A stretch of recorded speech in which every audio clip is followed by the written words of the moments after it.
grüß euch, servus, küss die Hände. Es wird Zeit mit Musik verwenden. Wir spielen für euch die 16er Brot. Es hört Lieder aus früher Zeit und manche Hoden sind schon vor heute. Das Wiener Lied geht sicher nicht verloren.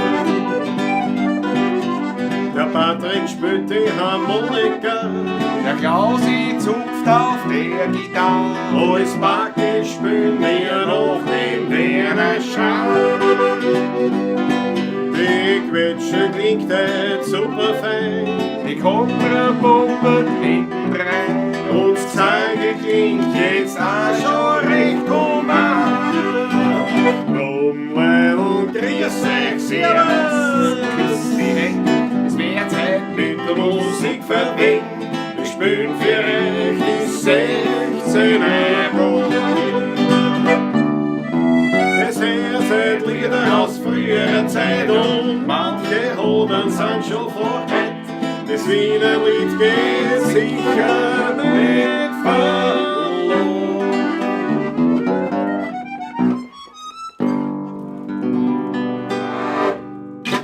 Jawohl.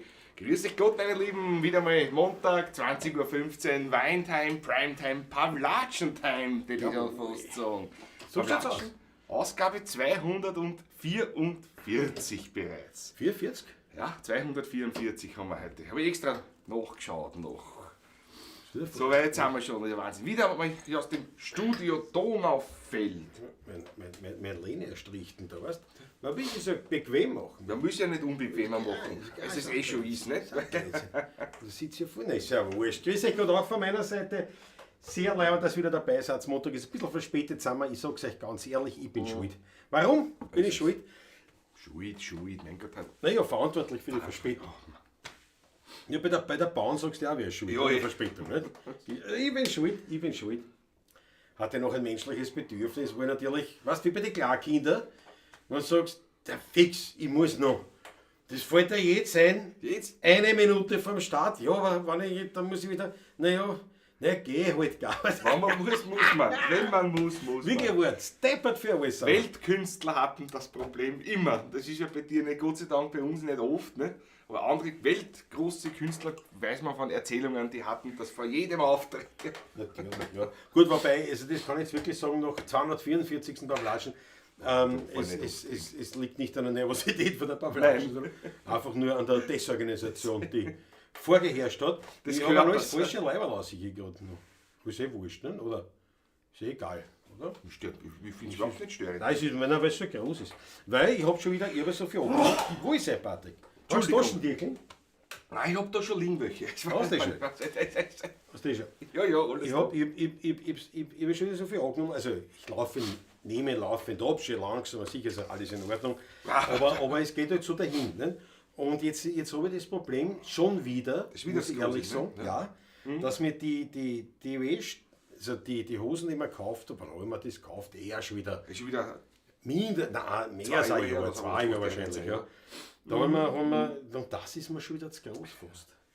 Das ist jetzt das ist unangenehm, also man freut sich, wenn man abnimmt, Ja, aber es klar. ist unangenehm, Ja, weil passt erstens, schon. wenn ich weiter annehme, kaufe ich jetzt wieder für die Wurst. Zweitens, Hosen kaufen gehört definitiv nicht zu meinen Nein, aber Lieblingsbeschäftigungen. das haben aber viel, glaube ich. Also gerade wir Männer haben das, glaube ich. Ich hasse das wie die Das Pest. ist, Ich hasse das wie die Pest. wobei, ich muss mich aufraffen, wenn ich dann auf Einkaufstour bin oder Shoppingtour bin, Bekleidung, macht es mir nämlich dann mir schon Spaß. Nein. Wenn ich dann dabei bin, ja, taugt es mir. Ich bin dann so im Flow, ich zieh's durch.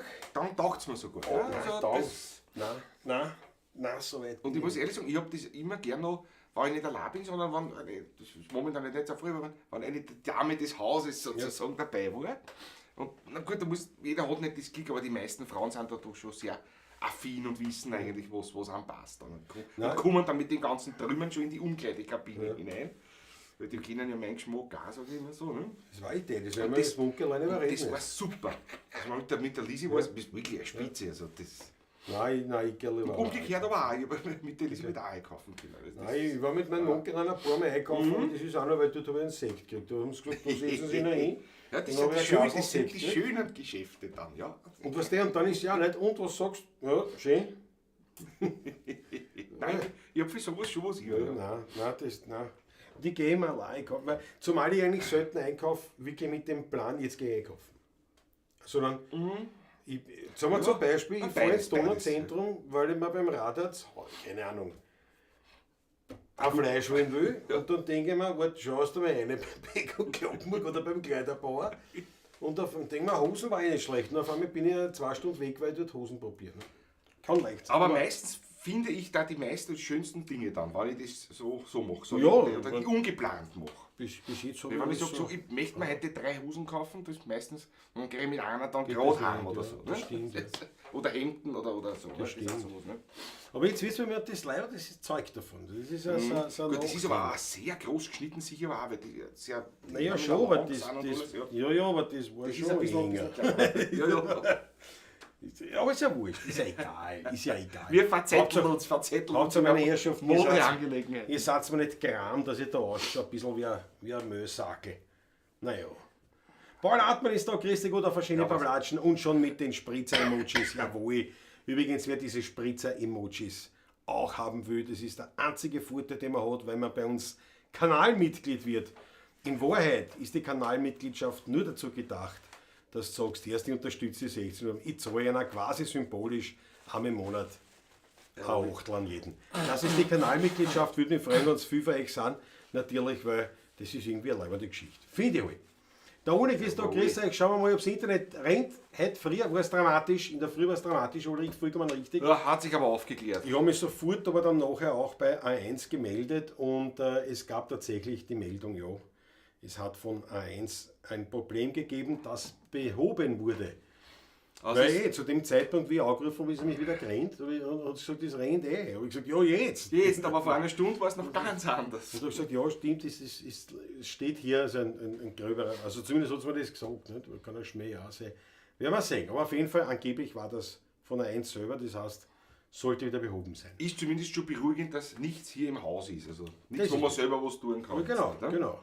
Da habe ich keinen Einfluss. Ja. Isabella M. ist da, grüß dich Gott. Grüße an Franz. Susanne Faber ist am Start, jawohl, ich bin schon da, nur mehr einen Tag. Was? Morgen gehen wir ins Haus des Meeres, bravo. Bin schon sehr aufgeregt und freue mich auf morgen. Ja, das glaube ich, das ist aber leibend. Das Meeres ist wohl schon Haus des lange, ja. Meeres, ja. Jawohl, Haus des Meeres, wieder Tagen, Das bravo Susanne. Ja. Sicher sogar. Ja. Tanze mit mir den Morgen, kennt ihr das Lied, der Kinder das schon, aber spielen damals nicht. Das war eine schöne Aussage jetzt. Ich kenne von mir, weil Ja, bin ich nein, für solche Aussagen zuständig. Nicht? Wie geht es? Tanze mit mir in den Morgen, ist das das? Mhm. Tanze mit mir in den Himmel hinein. Nein, ja. So irgendwie geht das, Genau, gell? ja, so auf die Art, ja. Tanze mit mir in den Morgen. Ja, das ist- Da, Tanze mit mir in den Himmel hinein, mein Mädel, ich lade dich ein. Wir kennen es Ich eh. glaube, das ist Ist es das? eine Voll klar, gell? eingängige Melodie. Schlager, ne? Klar. Schlager. Wir werden da schon was spielen, Susanne. Wir werden da schon was spielen. Alexander Hauser ist am Start, grüß dich Gott. Jawohl. Servus. Peter Prachtl ist da. Der Raffi hat schon eine, die Spritzer-Emojis. Musikraum ist am Start. Fritzl Startguss, unser Grauser. Ja. Natürlich habe ich die Ehre. Raffi, jawohl. Markus Volker ist da. Super, grüß dich. Der Wolfgang.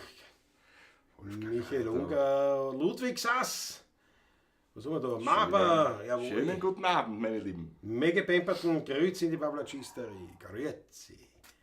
Jawohl, Internet gibt am Klausibur. So schaut's aus, Raffi. Na, heute in der Früh was im top Orga jetzt, Urlaub top jetzt. Ja. Wahnsinn. Markus Bistonik, na Gott sei Dank ist wieder Montag. Montag ist Pavlatschenzeit. Schönen guten Abend zusammen auf der Leibende bei Pavlatschen. Jawohl, danke schön. Das werden wir zusammenbringen.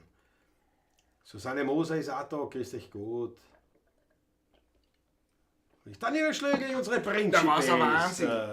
Daniel Schlegel muss jetzt schon Schnackelstessen gekriegt haben, weil ich habe zweimal heute schon am Nussschnapsflasche angezahlt, weil mir heute nicht so gut war.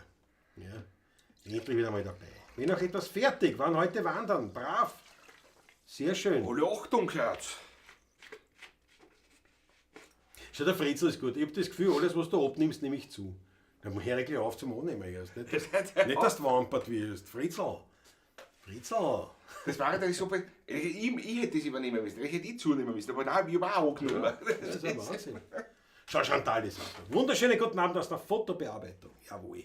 Chantal, KTM-Junkie ist da, Peter Voigt ist da. Ja, endlich mal wieder Peter Voigt, große Freude. Nicole und Peter grüßen bei einem Gumbolzkirchner Königswein. War ein Gastgeschenk, den lasst euch gut schmecken. Den lasst euch gut schmecken. Fliege mit mir in die Heimat, sagt der Michael Unger. Ja, das war das. Das ist ein anderes Lied, ja, das haben wir Tanzen gesungen. mit mir in den... Ja, das ist ja auch Fliege mit mir in die Heimat. Das ist ein anderes Lied. Ja. Bravo, Michael, danke wieder einmal. Danke. Auf euch ist Verlass. Ja, wir haben definitiv dieses Thema verschießen. Völlig. Aber. Fliege mit mir in die Heimat. So. Fliege mit mir übers Das Meer. So. Fliege mit mir in den Himmel hinein. Mein Nadel, ich lade dich ein. Ja. Oder wie wir halt in Otterkring zu singen pflegen, tanze mit mir in den Morgen. Schau, im Komponieren sind spontan Kompositionen Ja, sind wir gut. Das ist ja. Nennt man auch solieren und andere. Richtig. Spontane Kompositionen. Das hätte das Lied sein können. Bravo Michael Unger, wirklich wahr. Ja. Tanze mit mir in den Morgen, tanze mit mir in das Glück. In deinen Armen zu träumen ist so schön bei verliebter Musik. Ja, weiß nicht, ob das was sagt. Aber wahrscheinlich, ich werde es schon kennen, wahrscheinlich. Aber der Spirk war begeistert von meiner Schrammel. Ende November, Mitte Dezember wird sie fertig sein, sagt der Wolfgang. Ich freue mich schon, wann fertig werde ich den Patrick testen lassen. Na, unbedingt. Lieber Wolfgang, ich werde beim Ernstl sein. Die ist in guten 4 Händen jetzt. Ja. Mit guten Hosen tauschen ist gut. Dann hat da hat es mir auf die Gosch, wenn ich seine Hosen anziehe. Ja, das glaube ich auch. Schau, der KTM-Junkie sagt, Klaus, aber Glasfaser bringt bei Bandbreitenproblemen in Neustadt in der Regel nichts, da meist Gigabit-Uplink. Nur wenn das WLAN Probleme macht, ja. Ja, hat nichts gebracht. Nein, dort null. Das heißt, oh ja, kurzfristig schon, aber Dort wird wahrscheinlich gerade das ist die Störung behoben. Naja, das ist ja dann wieder ausgefallen. Dann ist sie wieder, dann wirst du ganz oft, ganz weg nämlich, ja. Ja. Naja, Ja. wie der Prachtl sagt zu mir, ich wollte nichts sagen. Ja, aber man muss uns ja darauf hinweisen. So, Patrick. Ich walte meines Amtes, ja. Kamerakind Patrick. Achso, warte, aber das hilft nichts. Das hilft nichts, wenn das nicht geht. Ah, das geht schon. So. Ja! Jawohl. Ab zum Weinkühlschrank. Jawohl, bin unterwegs. Und los geht's. Ja. So, da war. Finde ich immer super, wenn in der Mitte die Wasserflaschen liegen. Aber ein Griff. Ametön.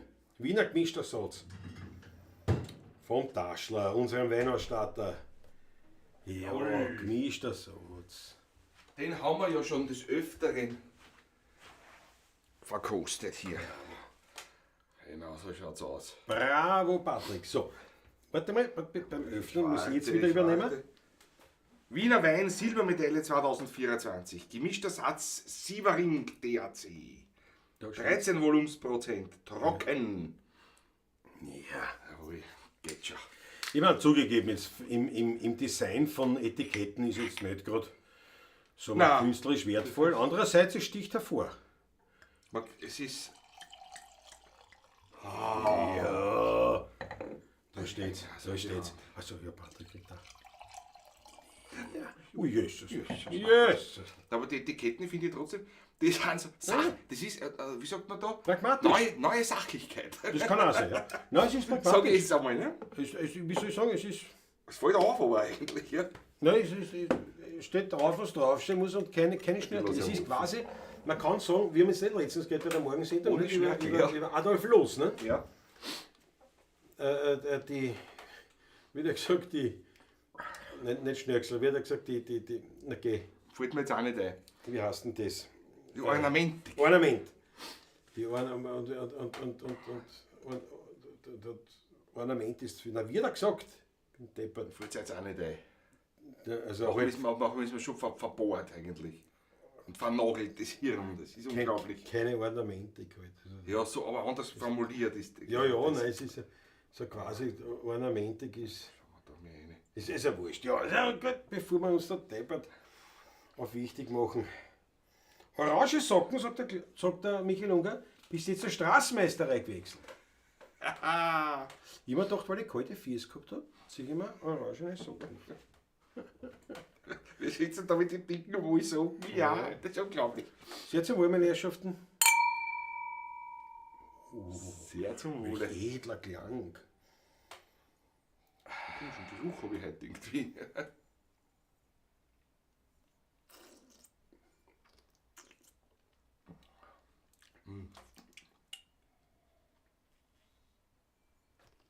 Es renkt.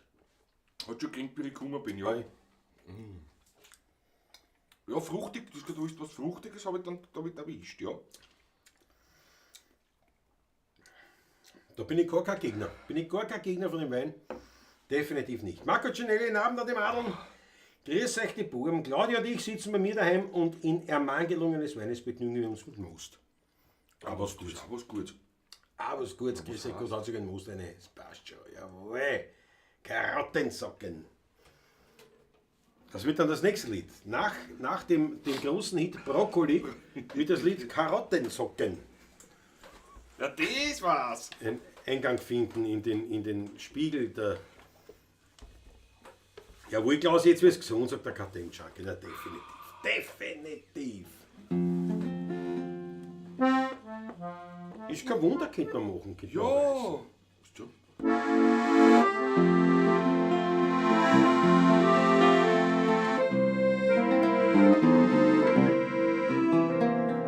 Es ist kein Wunder, dass wir heute beieinander sitzen dann. In dem Lokal, da kommen lauter echte Wiener zusammen. Nicht solche Schwammerlbrocker, die zum Herigen wandern dann. Laut umeinander blingen und gar kein Gefühl für die Musik haben. Für solche Leute, da haben wir da bei uns keinen Platz. Da gilt für alle Zeiten nur der eine Satz.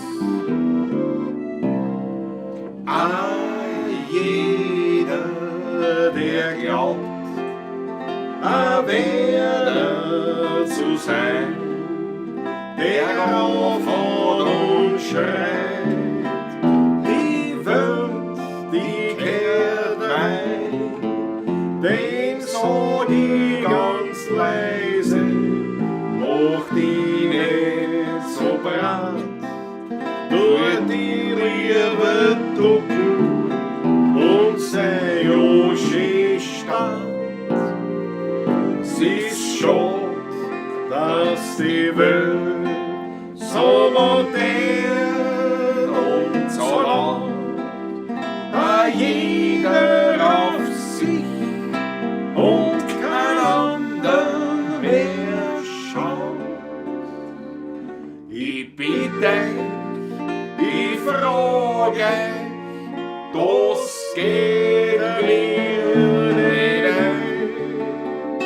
Ja, der kann doch kein Werner sein.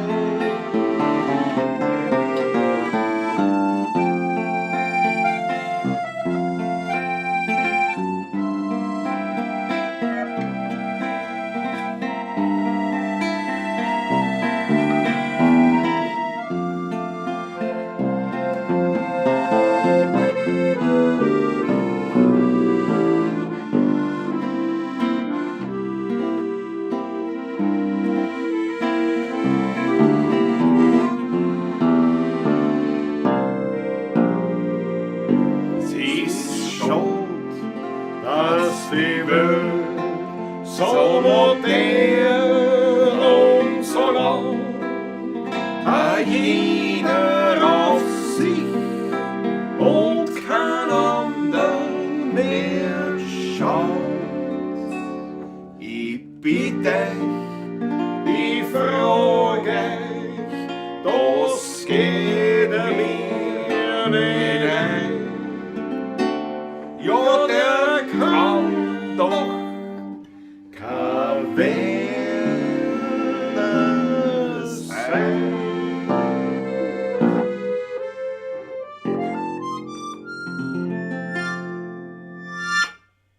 Jawohl. Karl Odiner. Karl Odiner, Walter Brosch. Wunderbare Nummer. Absolut, gleich einen Schluck drauf. Sehr zum Wohle. Ui, sehr zum Wohl. Passaten, warum weiß ich nicht. Ich muss auch gerade gedacht, ich war Ich meine, ich bin das Wochenende ein bisschen da niedergelegen. ja, was beieinander, ich sag's dir. Und Schnupfen so, wenn man Wenn halt. nicht mehr ist. Nein, aber ich habe mir heute die Nase eingetroffen, das stimmlich geht sich halbwegs, aber trotzdem, man gespielt es ein bisschen. Ich war immer ein Verfechter der klassischen Moderne, heute sehe ich das kritischer, sagt der Musikraum. Naja, kritischer, ich glaube wahrscheinlich, oder bei mir ist es so, es ändert sich. Es ändern sich meine Geschmäcker. Ja, nicht das- massiv, nicht extrem von einem ins andere, sondern es entwickelt sich. Also zum Beispiel, ich habe früher, ganz früher, hat mir Barock gefallen, Architektur jetzt mäßig. Musik gefällt mir sowieso. Ja. Aber da hat mir das Gibt's gefallen. absolut. Dann habe ich eine Zeit lang, also eine lange Zeit eigentlich, habe ich das überhaupt, habe ich dieses Schwulstige, dieses Überladene, die Blasengel, weißt, das geht gar nicht mögen. Mittlerweile, also habe ich schon eine mörderische Freude in einem barocken Gebäude. Ja, Also ja, ja. vornehmlich natürlich Kirchen, was man findest ja bei uns nicht so in der Größenordnung. Und ich muss auch zum Beispiel sagen, ich meine, mit der Moderne, ja, da war ich nie so. Aber es ist, also die letzte Epoche wahrscheinlich, wo ich wirklich sagen kann, die hat mir so ganz gefallen, war Jugendstil. Jugendstil gefällt mir schon wieder. Aber es ist ja auch wieder was anderes, als natürlich jetzt als Barock. Ne? Naja, das kannst du nichts. Aber es gefällt mir auch. Es ist viel weniger pompös, viel klar, viel feiner und Dings. Wobei feiner, Barock ist halt so vielseitig auch gewesen. Ja. Das war so eine Flut an Das war. an Barock. Ja, und ich meine, ist ja wurscht, ich meine, gut, da gefällt mir alles, aber jetzt zum Beispiel im ganz modernen Bereich, also nicht jetzt epochenmäßig, sondern im ganz modernen Bereich, sowas wie ein 100-Wasserhaus gefällt mir irrsinnig gut. Also das weiß jemand, der bei mir in der Klasse schon weiß, das war ja durchaus nachempfunden mit den selbstgemachten Fliesen meiner Frau Mama. Ja. Haben wir ja dort auch, also teilweise also es ist jetzt keine 100-Wasser-Kopie dort, aber es ist sehr ähnlich auch, ja, es ist oder eine fast- ähnliche Stilistik. Halt diese runden, die runden Ecken, keine eckigen Ecken und so, diese Sachen, was mir beim 100 Wasser so gefällt. Ja, das gefällt mir auch. Ja. Aber es ist natürlich- organisch fließend. ja, und aber so. es ist bautechnisch natürlich wahnsinnig schwierig. Luder, Ja. nicht? Klar. Das ist halt das, nicht? Mit runden Geschichten, das Ja, ist echt blöd. runde Ecken, sage ich immer. Ja, runde Ecken, ja. Ja. Na, da gibt es ja für den Trockenausbau, gibt es ja also diese Kanten und so weiter, nicht? Mit Rigips was baust. Und dann gibt es auch schon so Runde. Und das nennt man auch im nicht wirklich offiziell, aber sagt ja jeder, In verschiedenen Radien. sagt dazu die Feng Shui-Ecken. Ne? Habe ich schon gesehen, ja. Kanten, Ja. die Feng Shui-Kanten. Habe ich schon So, gesehen, das ja. ist so eine Runde halt, nicht? Aber ja. Ja, mir ist das klar, dass dem Klausi das Wohlstige gefällt. Na, wer kann das gesagt haben? Natürlich der Harry Schneller von Servus, Christi.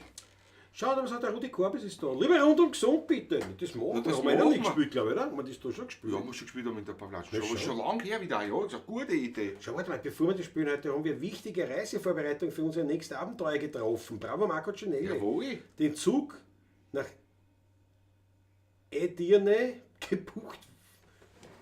Was ist Edirne? Edirne? Kenne ich das nicht? Oder ist das? Und neue Reifen meiner Lara aufziehen lassen. Na bravo. Jetzt ist ja die Frage. Edirne, entweder stelle ich gerade unter Beweis, das ist vollkommene Unwissenheit Das meinerseits. kenn ich auch nicht. Oder nein. ist es in der Türkei? Edirne. Aber mit Zug? Ja, naja, warum nicht? Ja, warum nicht, ne? Warum nicht? Aber ich dir nicht. Edirne. Ne, war leibend. Bravo Marco Cinelli. Der Prachtelpeter sagt, aber das ist ja mit allem so. Ich habe nackte Kanone seinerzeit mit sprechen können. Kam erst im TV, kann ich heute nicht mehr anschauen. Ja, das stimmt auch. Du hast recht. Ja, das sind da Sachen, da ändert sich der persönliche Geschmack ganz Denkst du dramatisch. auch, bei Alter, solchen wie hat mir Dingen. das gefallen? Was mir immer gefallen hat und immer gefallen wird, ist natürlich Meister Eder und sein Pumuckl. Ja, Das ist aber ganz klar. immer und ewig, ja, das bleibt. Ja. Ja. Was ich rein, ist gut. Na gut. Hat der Fußball, dann fange ich an mit dem Das fand ich mir wirklich so an, ja. Ja, für unseren Rudi Korbis, lieber rund und gesund. Lieber Freund, jetzt sind wir ehrlich, sind wir nicht ein bisschen zu blatt? Freilich wird die Schlank sehr herrlich, aber Hungern ist ja fad. Lass wir halt für unsere Vierteln und vom Essen Hälfte stehen. Aber nein, das ist aber eine depperte Idee. Lieber rund und gesund, als schlank und krank. Da kommt der Hungersnot, sag ich, als erst der Morgentod. Ari sehr viel Speck, der holt uns weg, weil es uns eh nicht öffnen kann. Wenn wir rausgemerkt sind, Donio, unser Bauch, der ist nicht schwer. Donio, drum gehen wir alleine her. Da schaut's hinten den Superschlanken, den erst schäbern bis daher. Den treibt schon der kleinste Windstoß, wie ein Plan auf vor sich her. Wenn er geraumt wird, kriegt er höchstens 2, 3 Wimmerl auf der Haut. Nein, da bin ich lieber so gebaut. Ja, lieber rund und gesund, als schlank und krank. Dann kommt der Hungersnot, sag ich als erster Morgen tot. Ari sehr viel Speck, der holt uns weg, weil es uns eh nicht öffnen kann. Wenn wir rausgemerkt sind, Donio, unser Bauch, der ist nicht schwer. Donio, drum gehen wir alle her. Lieber Freund, weißt was ich mitmach? Ärgert die der Alte auch? Ja, wenn ich mich grad lockert fit mach, sagt sie zu mir Wamperter. Lieber Freund, tu dich nicht kränken, gibt's einmal kein Fleisch, kein Brot. Überleben wir jede Hungersnot. Lieber rund und gesund, als schlank und krank. Weil kommt der Hungersnot, sag ich als erster Morgen tot. Ari sehr viel Speck, der holt uns weg, weil es uns eh nicht öffnen kann. Wenn wir rausgemerkt sind, Donio, unser Bauch, der ist nicht schwer. Donio, drum gehen wir nicht her. Nein! So schaut's aus. So schaut's aus. Lieber rund und gesund, lieber rund und gesund. Na, da fallen die Spritzerglaseln rein, schon mit lieber. Schau, Türkei, ich hab recht gehabt. Ich hab recht gehabt. Ja, okay. Falscher Motor schon aufgeklärt. Mhm. Genau, bist mit der Straße nach Ankara. Da schert der Wolfgang. Der Wolf. Aber hast du es gesehen, wie ich mich da sofort in die Situation einlassen habe? Zack, zack, meine Gehirnzellen sind durchgegangen, was ich sich gemerkt habe. Da wird's richtig surren. Und dann, zack, war ganz klar, Türkei. War noch nie dort und mir sagt das wirklich nichts, aber irgendwie im Hinterkopf vielleicht doch. Der Raffi schaut, John Christopher Williams. Das ist ein australischer Gitarrist, taugt mir. Ja, sagt mir nichts. Sagt mir so nichts direkt, nein, aber...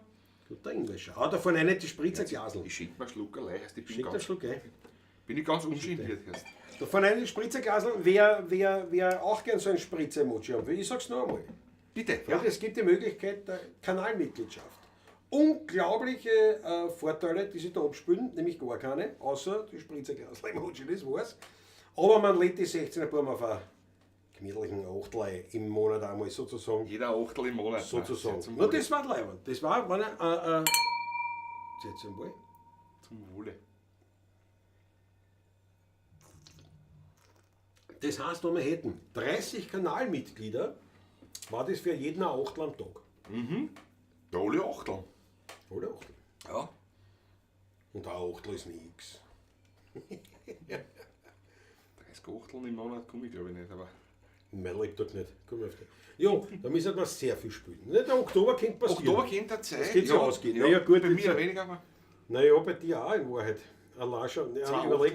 Zwei Achtel trinke ich schon einmal. Allein schon 2 Pavlatschen, sage ich nur, 2 Pavlatschen in der Klause. Das sind aber 2. 2 Pavlatschen in der Klause. Gut, das sind schon 6 Uhr. Na, das stimmt. Oh ja, 30 Achtel komme im Monat schon. Ja, sicher. Dann bin ich ab und zu im Weifel auf ein Achtel, Vormittag am Sonntag. 1, 2 Achtel gingen da auch. Na, hörst? Machen wir 3. Nein, Bouton sind 6 Achtel. Ja, genau. Ja, Bouton ist nichts, nicht? Das sind 5 Bouton im Monat. Ja, komm ich locker. Okay. Nein, mit der 30 Achtel, das hucht sich so viel an. Das ist wahnsinnig viel. Das ist der 30 Achtel, ja. Gut, ich meine, vielleicht Ich am trinke Stück jeden ist ja Tag wirklich, ab. nicht? Ja. Da komme ich schwer auf die. komisch war. Wobei, wie gesagt, das beim Spülen eher. Nicht? Also wenn, Ich bin eher dann daheim oder weil ich da einen großen Familien- und Bekanntenkreis habe im Weihviertel. du saufst daheim mehr. Ich sauf daheim mehr, ja. Ich hab Oder in daheim- der Umgebung halt. Und wie gesagt, allein mit zweimal Pavlatschen, dann haben wir ein Wachsregelhaus, da brauchen wir gar nicht hingelegen. Da brauchen wir jetzt gar nicht hingelegen. Das stimmt. Wir spielen wann? Um 2. Von 14 bis 16. 14 bis 16 Uhr spielen wir. Das wir sind viel früher dort und wir schlafen dort. Also allein mit dem Tag. Hast du den November Ich erinnert? denke halt noch, ja. Ja, Wahnsinn. Ich gehe noch Martini-Gansel essen auch dann einmal. Ja, warte. Ja. Ja. Am 1. November hat der Annemarie der Kunstköhler in Kettlersbrunn offen. Ja, eben nicht. 2. ist mein Purzeltag. Ja. Ja. Wir haben auch ein paar Achteln wahrscheinlich im November. Köhler am 1. Also, Spielen wir, dabei ist noch Spielen wir nicht, dabei haben wir noch frei. Ja. Also Oktober, Könnte November sein. kannst du anhaken. Am 3. gehe ich Gansel essen mit. Ja. Ja, das kannst du anhaken, das ist schon mal klar. Wir haben auch Der 3 Dezember Achteln, 4 sowieso. trinken zum Den kannst du Mittag, sowieso. Naja, dann im Jänner, na, wahrscheinlich auch. Also, die 30 Achteln ist jetzt nicht so ein. Aber es hat auch gefallen, wie Im du ersten gesagt hast, Moment. das hört sich so viel an. Wird es richtig anbeißen, aber 30 Achteln, die komme ich nie mehr. Oder? Am meisten sind wir auf diese Rechnung eingefallen, auf ähnliche. Damals in Lidschau beim Kaufmann, wie wir zusammengesessen sind, die Meierhofers, die Sperks Sperks, ja. und wir zwei, mein Onkelein war zu dem Zeitpunkt auf Reha. Also zu 6 haben wir da gesessen. Wir haben spielen müssen. Um 5 haben wir spielen müssen. Es war 3, wir haben das Quartier noch nicht bezogen gehabt. Und dann haben wir gesagt, na trinken wir noch 8. Und ich gesagt, was der, wir müssen das Quartier noch beziehen, dann müssen wir spielen. Und ich weiß nicht. Na so, Kassen, trinken wir noch ein paar Töne. Trinken wir noch ein paar Töne, ja. Ja, ich weiß nicht, vielleicht ein 8. Na, was geht schon, nehmen wir noch ein paar Töne. Haben wir noch ein paar Töne genommen, die Könnerin kommt mit ein paar Töne, schenkt dann jeden ein 8, die paar Töne ist leer und geht wieder. Ne? Daraufhin hat der Sperrgrund zurecht gemeint, Alter, und wegen dem haben wir jetzt eine halbe Stunde überlegt. Und alle 6, wie wir waren, dort, alle weinaffin, davon 3 Weihviertler drunter. Und sind nicht auf die Idee gekommen, dass in einer Partei 6 Achtel sind. Wenn sie einschenken, gingen nur 5 aussehen, aber ja. Ja, Wahnsinn, gell? Aber ja, wir haben echt gesagt, ja, stimmt eigentlich, es sind nur 6 Achtel drinnen. Und der Wolfgang sagt schon, am 7.11. saufen wir beim Taschler, jawohl. Naja, da.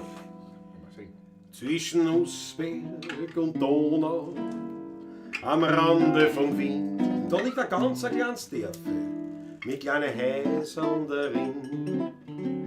Und gleich bei der Kirche ums Eck, da liegt die Buschenschank Taschler versteckt. Gleich neben der Kirche von Kreuzberger Dorf, da liegt der Heriger ganz still und klein. Der Wein ist herrlich und noch ehrlich. Und Musikanten spielen wieder die alten, echten Werder Lieder. Vom Tod, vom Wein und von der alten Zeit. Drum findet man mich dort immer wieder. Und ich find dort Gemütlichkeit. Dort ist ja nichts neu und nicht modernisiert. Vom Essen das Beste findet man dort garantiert. Viel Frohsinn, Hamur und viel Glück drin. In der Buschenschank Taschler am Rande von Wien. Fresno, ja.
noch ehrlich und Musikanten spürt wieder die alten echten Wiener Lieder vom Tod, vom Wein und von der alten Zeit.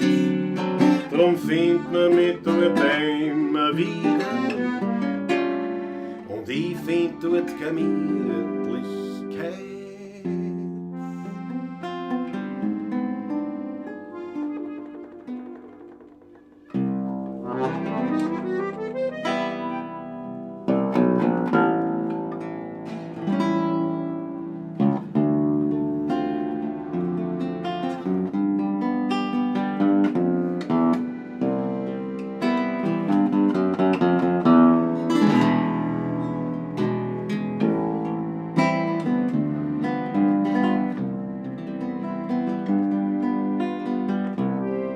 Skyline von Wien, du lebst in mir drin.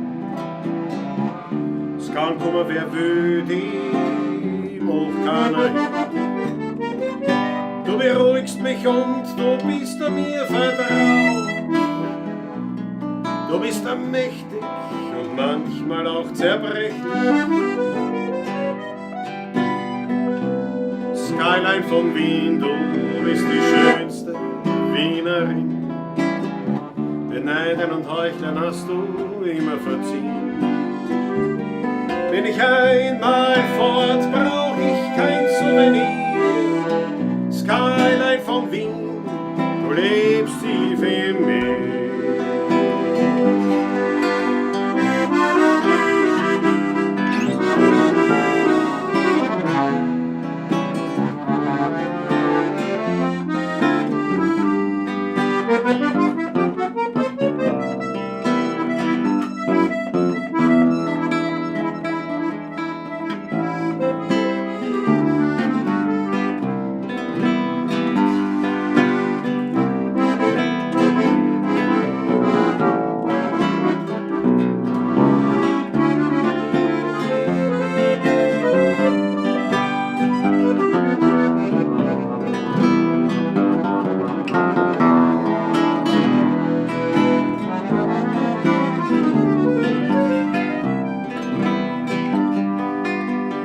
Skyline von Wien, du bist die schönste Wienerin.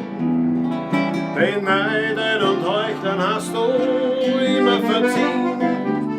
Bin ich einmal fort, brauch ich kein Souvenir.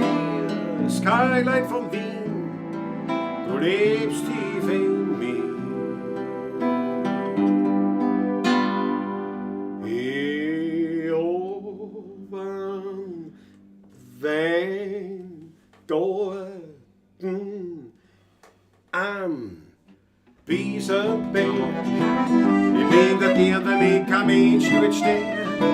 Ich schau den Riem dort beim Wuchsen zu. Ja, ich hab dort mein Hölle in meinem Weingarten am Wiesenberg.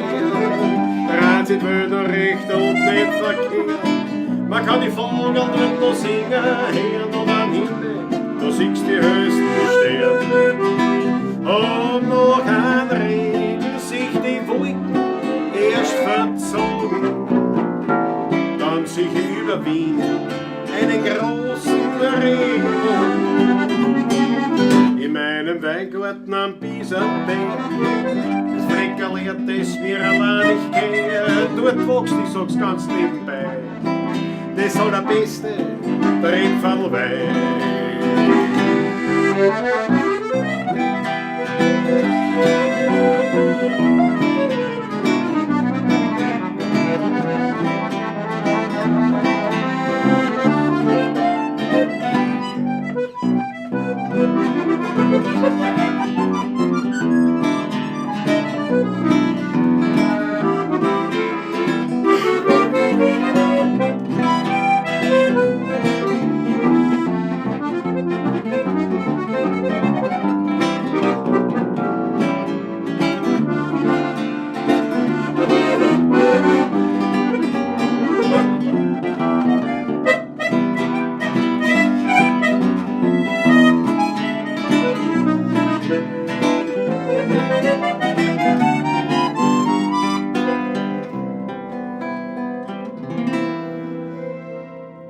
Die Wiener Musik hat viele Lieder, nur wenige hört man immer wieder. Der eine hat's Bummel, der andere hat's Glück. Und das ist ein Vogel und kommt stets zurück. Es wird viel besungen, durch Lieder geehrt, nur bei einer Person blieb der Ruhm lang verwehrt. Bescheiden im Eck steht ein Engel allein, und an ihm grüllt die Menge den Herrgott aus Stein. Das kleine Engel aus Karlau kennt seine Kinder ganz genau. Es hilft beständig, wo's heut geht, obwohl es die Menschheit nicht versteht. Es rackert schwer den ganzen Tag, weil's Engel so viel Kunden hat. Doch hört's ganz leise, schramme Melodie. Dann kommt auch das Engel auf Urlaub nach Wien. Der Kolbiger, der Steffe, der Bruder, der Wein wird gesungen, ja, sogar der Dakota. Der Tod ist ein Bruder und wie ein Lausbub noch sein. Der Wiener, der stirbt, kommt in den Himmel hinein. Es gibt vieles mehr, das in Liedern bedacht. Über den Wurstel sogar hat man geahnt und hat gelacht. Ein Loblied aufs Engel, das hat man versäumt. Und der Herrgott aus Stein sitzt daneben und weint. Das kleine Engel aus Karlau kennt seine Kinder ganz genau. Es hilft beständig, was heut geht, obwohl es die Menschheit nicht versteht. Es rackert schwer den ganzen Tag, weil's Engel so viel Kunden hat. Doch hört's ganz leise, schramme Melodie. Dann kommt auch das Engel auf Urlaub nach Wien. Was haben die Leute mal? Was haben die Leute mal gemacht? Wie noch kein Weib wollen. Wer hat die Stimmung dann gebracht? Das wird mir nicht klar. Da muss ja Fahrt gewesen sein und alles muss Start gewesen sein. Ohne Wein, ohne Wein, ohne Wein. Was haben die Leute einmal gemacht, so eine Musik? Wir haben's die Nacht nur verbracht, bis in der Früh. Was kann denn glücklicher sein, als wir eine Musik, ein Wein? Da schaut man in den Himmel hinein. Stollen haben wir nix, genommen haben wir nix, na, wir sind die ehrlichsten Leute. Nur mit der blöden Arbeit hat ja keiner Freude. Wir tragen ein bloß Vierter, sind alle fix. Aber tun dann, wenn wir täten, aber tun dann wir nix. Und im Winter, da müssen wir uns plagen, weil da fahren wir mit Aufspritzwagen. Und im Sommer, da schreien wir See, weil da kehren wir miteinander den Schnee. Aber gewissenhaft. Ohne Unterstand beschließen wir unser Lebenslauf. Du singst die letzten zwei Bücher Jetzt hört sie das Bücherlein auf, da sind's die letzten 2 Bücher. Jetzt hört sie das Bücherlein auf. Schreiben tut's uns. Drum schreiben tut's uns nicht verlassen, weil Wien wir ohne euch nicht Wien. Was nutzen uns die alten Gassen, wenn's Gemütlichkeit mit euch dahin? Wir haben schon da alles erklärt, drum haben wir unsere Schrammen gern. Mit so viel Herz spürt uns sonst keiner, aber wenn lieb wie es mir gerne.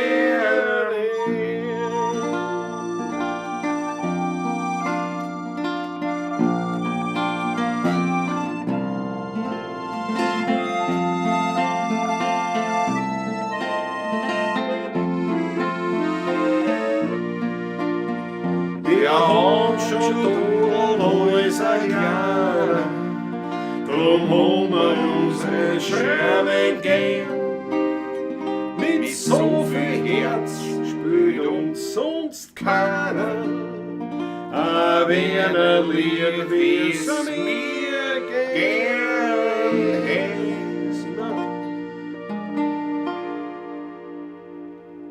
Da war ein kleines Saletto und da war Blumenbeet und da hast den Feigerl in die Augen geschaut.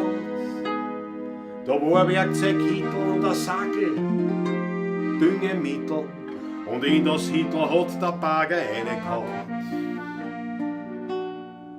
Da war ein kleines Bergerl und darauf ein guten Zwergerl und da hast du am ersten Mal die Masen gejuckt. Da war ein Fliederstammel und da ein Kirschenbaumerl. Doch die letzten Kirschen haben dann schon die anderen braucht. Wir haben's mein Schrebergarten genommen mit alle Bahnen. Wegen was brauch ich jetzt noch einen Sommer bei mir daheim? Wenn ich auf die Gassen schau, schaut alles grau und staubig aus. Ob jetzt die Sonne scheint oder Regentropfen fallen, den blauen Himmel sehen hast eben ehrlich keine Chance. Die Bahn ums Rotgläs, doch wer wird den Himmel zahlen? Darum warte ich nicht mehr auf den Sommer, nein, nicht im Traum. Wir haben's mein Schrebergarten genommen mit alle Bahn.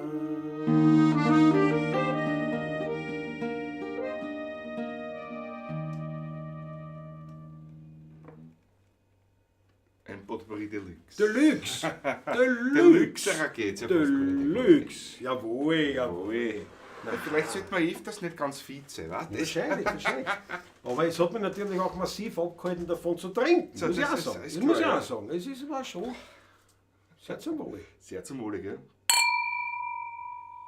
Jawohl, sehr zum Wohle. Prost auf euch. So. Liebe Grüße vom Extremschakler Michi, jawohl. Liebe Grüße bitte retour, nicht sozusagen. Da ist schneller Fonte. Naja, was schaust du uns an nüchtern zu? Das ist ja was. Trinkst du immer noch nichts brav? Das ist so wirklich Das ist jetzt schon lang, jetzt trinkst du schon lange nichts. Sehr gut. Benzinger Kircherl. Haben wir auch schon lange nicht mehr. Haben wir schon gemacht, ja? Benzinger Kircherl geht da mal anreißen. Weiß ich gar nicht, wie es geht. Auch, ja. Schau die Achtel, danke vielmals. Sengerl, aber gewusst, der Wolfgang. Da geht's ja fort. Jawohl. Das Engel. Das stimmt, wenn ich über Vösendorf auf der Süd nach Wien reinfahre, dann reißt du das Keiler nichts aus. Ja? Und doch ist es so, dass halt natürlich, trotzdem ist Keiler ein Six, aber noch gewaltiger ist natürlich, wenn du über die Allander kommst. Ne? Wenn du über die Allander runterkommst, Da hast du die lange Gerade nämlich runter und siehst dann wirklich alles. Ja, das ist schon mächtig. Ja. Aber auch wenn du jetzt da kommst, zum Beispiel von der A5, A5 für mich am die Morgen. Ost quasi, von der Nordseite, Nordseite, ja. muss man eigentlich sagen. Bis heute wieder, weil jetzt ist schon finster Ja. auf die Nacht, wenn Ja. ich zu dir fahre. die Skyline ein Wahnsinn, ja. Ja. Und vom Westen einer, da hast du am allerwenigsten Skyline. Da hast du den Wald, da fährst du immer durch den Wiener Wald Da eigentlich kommst du und dann nicht von siehst unten auf, ja. genau, dann bist du eigentlich aus dem Wald heraus bist in der Ebene drinnen und du siehst nicht mehr viel davon, ja. Also am wenigsten Skyline von der West eigentlich, ja. Aber ja, ne, es ist natürlich klar, das ist alle Seiten unterschiedliche Zöllner. Alexander Hauser, Hut ab, jawohl, danke schön. Ich danke schön. Danke. Und wenn's ihr meint, die Musik taugt euch und abgesehen vom Achtel im Monat, wenn ihr eine Kanalmitgliedschaft anstrengt, abgesehen davon, geht es natürlich auch sagen, ich hau was in den virtuellen Hut rein, quasi virtuell, weil analog geht ja nicht. Wir sind ja im Internet, wir sind ja in den neuen Medien unterwegs, da kann ich schwer ansammeln gehen. Nicht? Sozusagen Hartgeld. Also wir danken euch herzlich für ein schmattes Arenobulus, haut aus einen Hut, können Großbeträge sein, kleine Beträge über PayPal oder Überweisung, ihr könnt es machen natürlich auch im Nachhinein, es ist in den Videobeschreibungen, findet es ohnehin immer auch natürlich die Daten, dass uns da ein schmattes zukommen lassen könnt. Alles zu entdecken bei uns, ja. Jawohl. So, wo dreist wieder an? Was hast du machen wollen, Patrick? Wo hast du nicht greifen wollen? Ich wollte das eigentlich einmal so machen. Also, das kannst du machen. Für mich das nutzt aber nichts. Das haben wir uns nicht eingeführt. Ja. 267 Tage trinkt der Irish in der Fonte nichts. Also kein Alkohol. Alle Achtung. Bravo. Ja. Jetzt ist es blöd, wenn ich sage, haut eine rote Achtung. Hat's eine rote Achtel rein, ne? Nein, alles leibert. Zumal, so wie ich mir das richtig gemerkt habe, hoffentlich, war ja das jetzt nicht irgendwie, weil er gemeint hat, ich trinke so viel oder irgendwas Welches, sondern einfach einmal gesagt, ich probiere es einmal und seitdem eigentlich nicht. Ich meine, ich muss dir ehrlich sagen, es denkt mir wahrscheinlich nicht wirklich schwer fallen, glaube ich. Weil ich eben auch nichts trinke. Das eine, ja, aber gut in der Gesellschaft, aber selbst da, weil wenn ich zum Beispiel mit dem Auto fahre und dann trinke ich nichts, ich habe überhaupt kein Problem damit. Stört mich auch nicht, ja. Also es ist nicht so, dass es ist nicht so, dass ich sage, nein. Ich weiß nicht. Aber man, jetzt haben wir so ein Schei geführt, gell? Ja, das ist. Jetzt bleiben wir da, bei der Pavlatschen trinken wir, da trinken wir, nicht? Also, ja, das endlich. Jawohl, eine damit, eine. Extremschackler ist mit dabei, der Michi. Schön. So, danke dir. Jetzt geht noch wirklich bei Benzinger Kirche. Machen wir das Benzinger Kircherl, ja. Da oben mein Benzinger Kirche. Da einmal. Und von wem ist es? AB. Ja, das darfst du sagen. Ich darf sagen. Bitte sag. Roman Domanik Roll. Jawohl. Warum? Das ist immer so ein bisschen ein Schmäh, weil es gibt kaum Wiener Lieder, die mit Moll beginnen. Ja. Und wenn welche existieren, die mit Moll beginnen, ist es zu 99% der Komponist Roman Domanik Roll. Oft auch bekannt als unter uns Wiener Liedmusikern als Roman Domanik Moll. Bravo Rudi Korbes, beim Schmattes Rascheln, nicht scheppern, vollkommen richtig. Jawohl, der Rudi kennt sich auch aus, richtig. der Kollege. Vollkommen richtig. Na gut, reißen wir es auch an.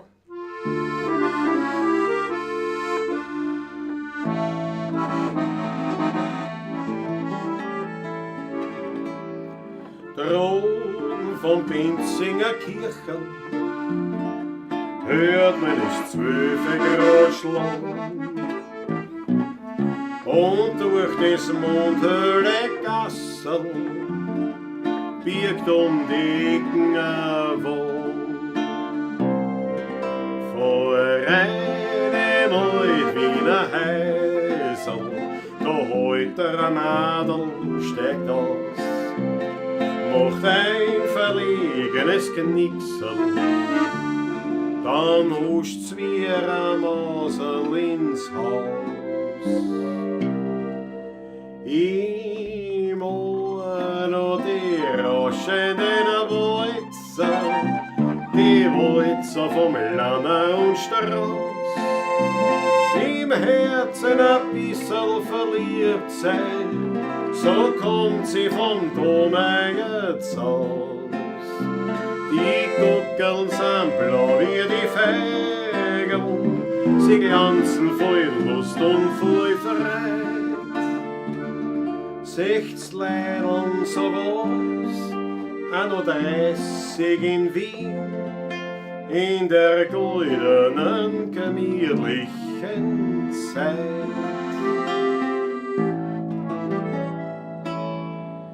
Dann huscht sie über die Treppen, sagt zur Frau Mutter, küss Hand. Ruht ihre Blumen ganz heimlich, Rosen aus seiner Hand. Wie die Schönbrunner erklungen, da hat ihr zärtlich schon da. Und bei die Werber da hielt beim Futtern ums Patschanterlau. Im Ohr noch die rauschenden Walzer, die Walzer vom Lanner und Strauß. So schmuddelt sie sich in ihr Bettel, dann löscht sie die Wachskerzen aus. Kaum hat sie die Guckeln geschlossen, träumt sie schon vom künftigen Glück. 16 Leideln so war's, auch noch 30 in Wien, und die Zeit, die kommt dann nie mehr zurück.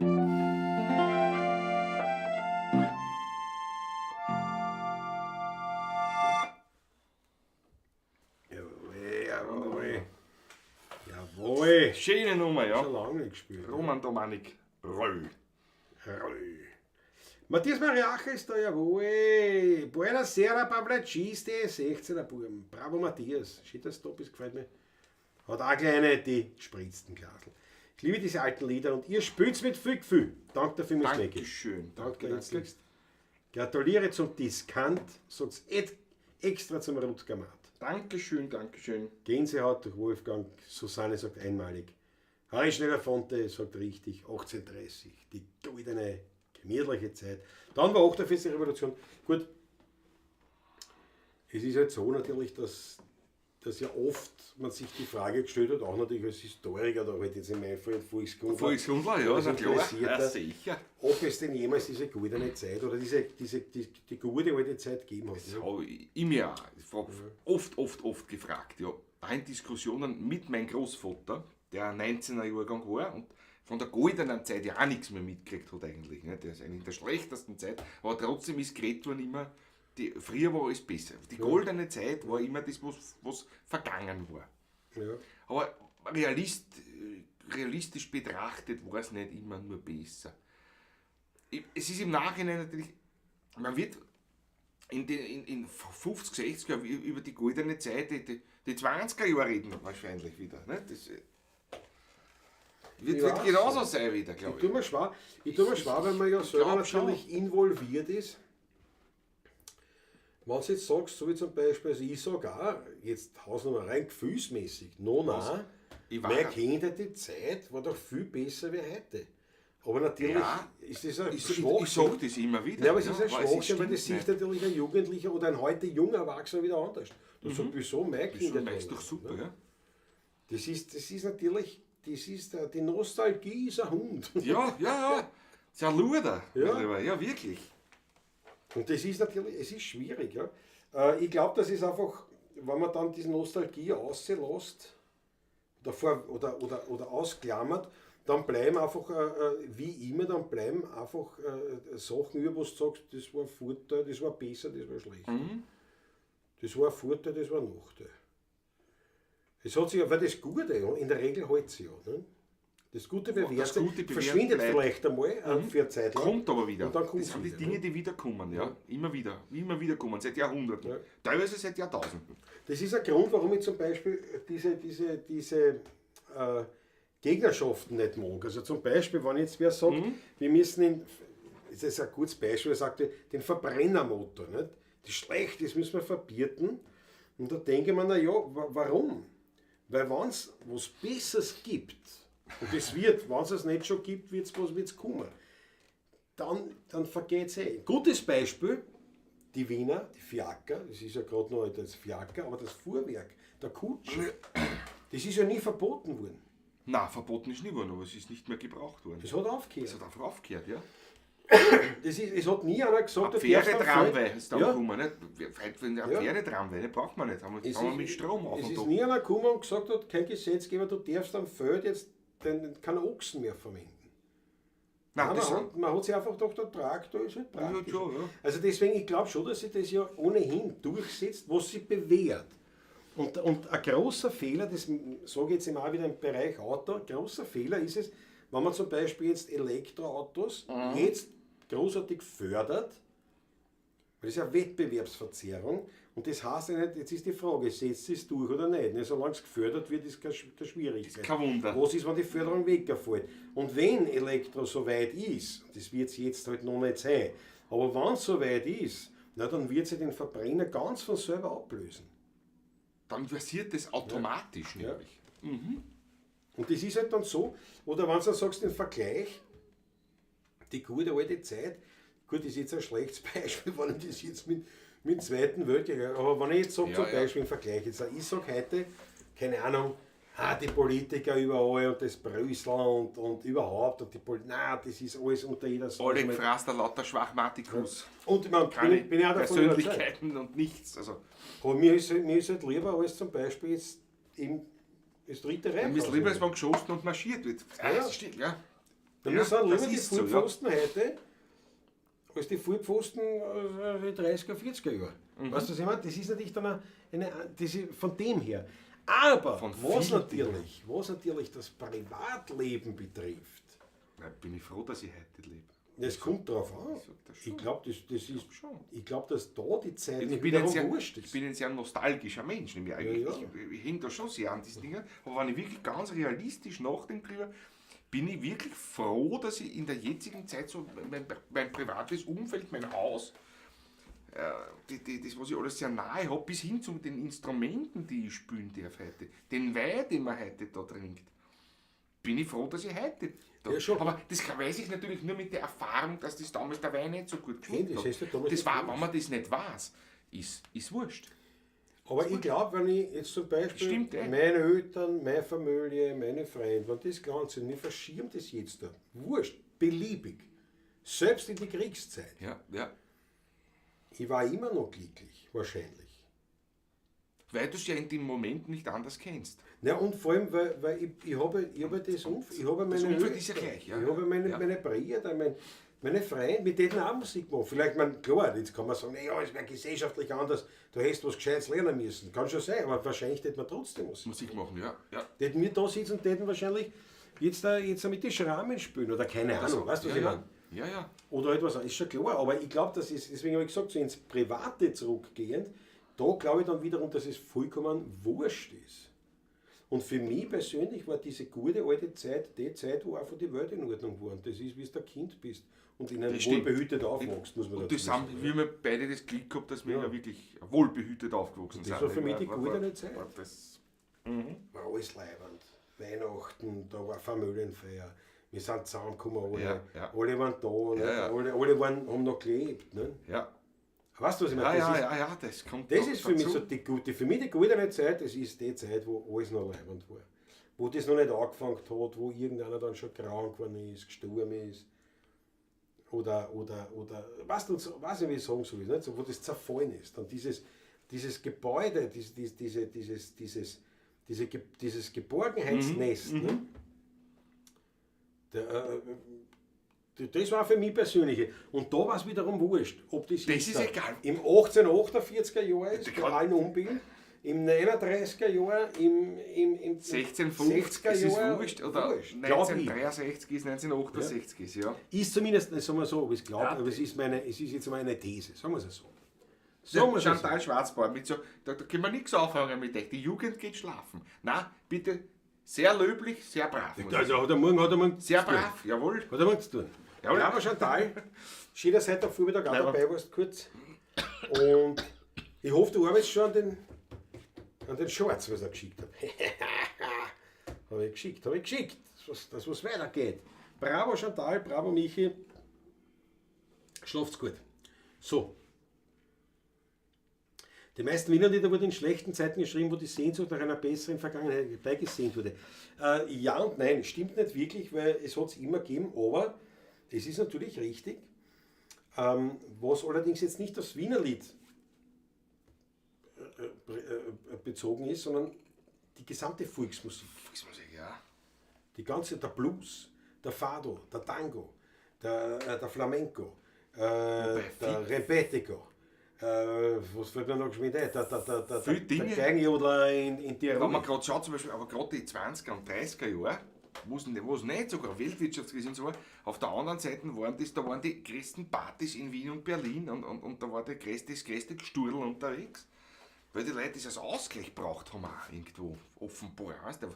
Weltwirtschaftskrise, was weiß ich, keiner Geld gehabt, aber trotzdem muss ein bisschen auch Geld immer noch da gewesen sein, denken wir immer. Die 20er und 30er Jahre aufkommen der Swing-Musik und so weiter. Und also Wahnsinn, ne? Naja. Boogie Woogie in die 20er Jahre, ne? Ja, aber es ist eben, das ist, wie soll ich sagen, es war früher in der Volksmusik, waren die freudenvollen Lieder, das waren Lieder für Feste, Hochzeitsfeste, Geburtstage und natürlich Feiertage und so weiter. Sachen, ne? Also so Erntedankfeste, das waren die festlichen Lieder, die waren stimmungsvoll lustig. Tanzmusik. Erntedank, Walledre und so weiter, Leseende, die ganzen Feste, was waren. Ja. Aber die Stubenmusik, das war in erster Linie ein Besingen des Unbild des Alltags. Aber Stubenmusik ist überhaupt eine relativ neue Erfindung eigentlich. Ja, ist also die 20er, 30er entstanden eigentlich. Stimmt, ja. Sehr junge Musikrichtung. Gut, ja. Als Titel. Nein, diese Besetzung mit diesen Seiteninstrumenten, die hat es bis dahin nicht gegeben auf die Art. Ja. Das hat es so nicht gegeben. So wie Schrammelquartett, ne? Das ist auch sowas, das ist noch älter. Diese Stubenmusik ist auch junge, so 100 Jahre alt sowas, ne? Das stimmt, circa, ja. Wie die anfangen. Interessant. Aber das ist voll so wie die Quetschen, das ist knappe 200 Jahre alt. Ja. Ne? Ich meine, das ist ein junges Instrument. Das ist viel älter, ja. Aber es ist richtig, ich habe es ja gemeint mit Stubenmusik daheim. Daheim, also die Hausmusik. Die Hausmusik. Ja. Und da hat man natürlich erstens mal die Zeit gehabt. Ja, da hat man von der Lawine geredet und so weiter. Ne? Da hat man dann wo man da vom Hochwasser oder was auch immer. Ne? Ja, von Krankheiten. Bestlieder, ja, die ganzen Bestlieder. Und es sind so, also sowas wie die Geige, Tiroler Geige oder diese bodenständige Volksmusik. Die Bläser vor 1860, sage ich jetzt einmal. Es ist zum Großteil sehr. Das ist schon der Kanzelhautmusik. Man muss ja denken, der Walzer auch in der Volksmusik kam ja auch erst durch Lanner und Strauß in die Volksmusik, weil früher mein Landler tanzt. Ja. Und der war sehr getragen vorgetragen. Schönes Wortspiel. Sehr, sehr langsam, die Landler eigentlich, ja. Da war nichts. Das war noch ganz, ganz anders eigentlich. Schau, der Ludwig muss Papa-Taxi spielen, der Zug fährt er nicht. Jawohl. Ludwig, wir müssen uns einmal treffen. Ja, das Hochwasser hat uns ein bisschen den Plan durcheinander gebracht. Wir müssen auch wegen Jubiläumsbier reden. Genau. Jawohl. Genau. Wenn ich gut eine Zeit habe, meine Kinder aufgewachsen sind, mein Kind, das war nicht so schön, meine Jugend auch nicht. So, der Wolfgang, aber immer in Dostelle gefunden. Ja, du hast mir einiges schon erzählt. Ja. Die gute Zeit kommt noch, glaube ich, sagt Ari Schneller Fonte. Toi. Der Weltverdruss, ja, gibt es das Lied, ja. Ja, zum Beispiel. Ich meine, da ist nicht wirklich Stimmung drinnen. Nicht? Nein. Also, ich habe keinen Vater mehr und auch keine Mutter mehr. Keine Schwester, Bruder und keine Freund. Bin ein verlassenes Kind, so wie der Halm im Wind. Oder der Alm im Wind, da gibt es zwei Versionen, ne? Ich bin der Weltverdruss, so haben sie mich genannt. Das ist nicht gerade ich sollte mich lustig fühlen und sollte zum Tanz aufspülen. Nein, ich kann nicht, nur so ungefähr. Aber das ist das nächste Lied, aber das habe ich nämlich auch gleich eigentlich. Ja, sicher. Das ist ja gut. Und das war ein Klassiker, ja. Fritzl sagt, die beste Zeit ist, in der wir ohne Kummer und Sorgen leben. Jetzt, ja. Bravo, Fritzl. Ja, aber ich glaube wirklich, es ist nicht verkehrt, wenn man so ein bisschen Vergleiche anstellt. Aber man muss halt immer den Kontext dazu sagen. Also rundum denke ich auch, diese goldene Zeit hat es nie gegeben. Nein. Aber für einen persönlich oder für einen Älteren, je älter du wirst, desto mehr vergleichst halt mit deinen Zeiten und dann kann es schon sein, dass du sagst, das wird immer ärger, wird immer schlimmer. Objektiv stimmt es natürlich nicht, subjektiv ist es halt hundertprozentig richtig. Das ist halt auch so. Gewisse Dinge sieht man, je älter man wird, verklärt einfach dann. Auch was man selber erlebt hat zum Teil. Ja. Ich erwische mich da selber dabei auch. Ja, sicher. Ganz Dings. Man darf ja dem nicht verfallen. Nicht? Aber Das es ist ist, was- es ist ja was Feines, damit zu kokettieren. Nein, sicher. Ja. Ne? So wie man mit der Zukunft Herrlich. auch kokettiert. Ja. Also wenn wir zusammensitzen und sagen, na stell dir vor, da in 3 Jahren, wenn wir spielen im Stadion, gut, Gut, das sagen wir so. wird mit unserer Aber- Musik nicht so ganz einfach werden. Geht, aber hast du die. das ist ja, die da bin goldene ich Zukunft jetzt, da sagen. bin ich jetzt Realist, aber die goldene Zukunft ist ja auch ein Wir anderes werden, Thema. wir werden irgendwann einmal, wenn wir uralt sein, werden wir einen Durchbruch haben. Aber 4 Auftritte im Musikverein im Jahr oder sowas, nicht? Ja, Zum das- Beispiel nicht. Nein, irgendwann, wenn wir da sind, wird die Gruppe ist da hergegangen, weil die erste Mal in unserem Leben die BHs wirklich und ernsthaft auf die Bühne geschmissen werden Ja. und wir werden einfach schon zu alt sein für alles. Nein, Und dann werde ich sagen, jetzt kommt's daher. ich muss ich auf Holz klopfen, wenn ich nach meinen Großvätern komme. Das geht auch noch los. Also, Ja. da geht's noch lang. Wird der Charlie Chaplin sein oder Da was? geht's noch lang. Wollen wir das hoffen? In Tirol gab es die Gasmusik schon länger, da haben sie gesungen, meistens in der Winterzeit. Na klar, weil da war kein Licht, da war Zeit. Das war sonst am Feld war ja nichts zum Tun und da ist natürlich viel weitergegangen. Das ist jetzt so wie auch zum Beispiel der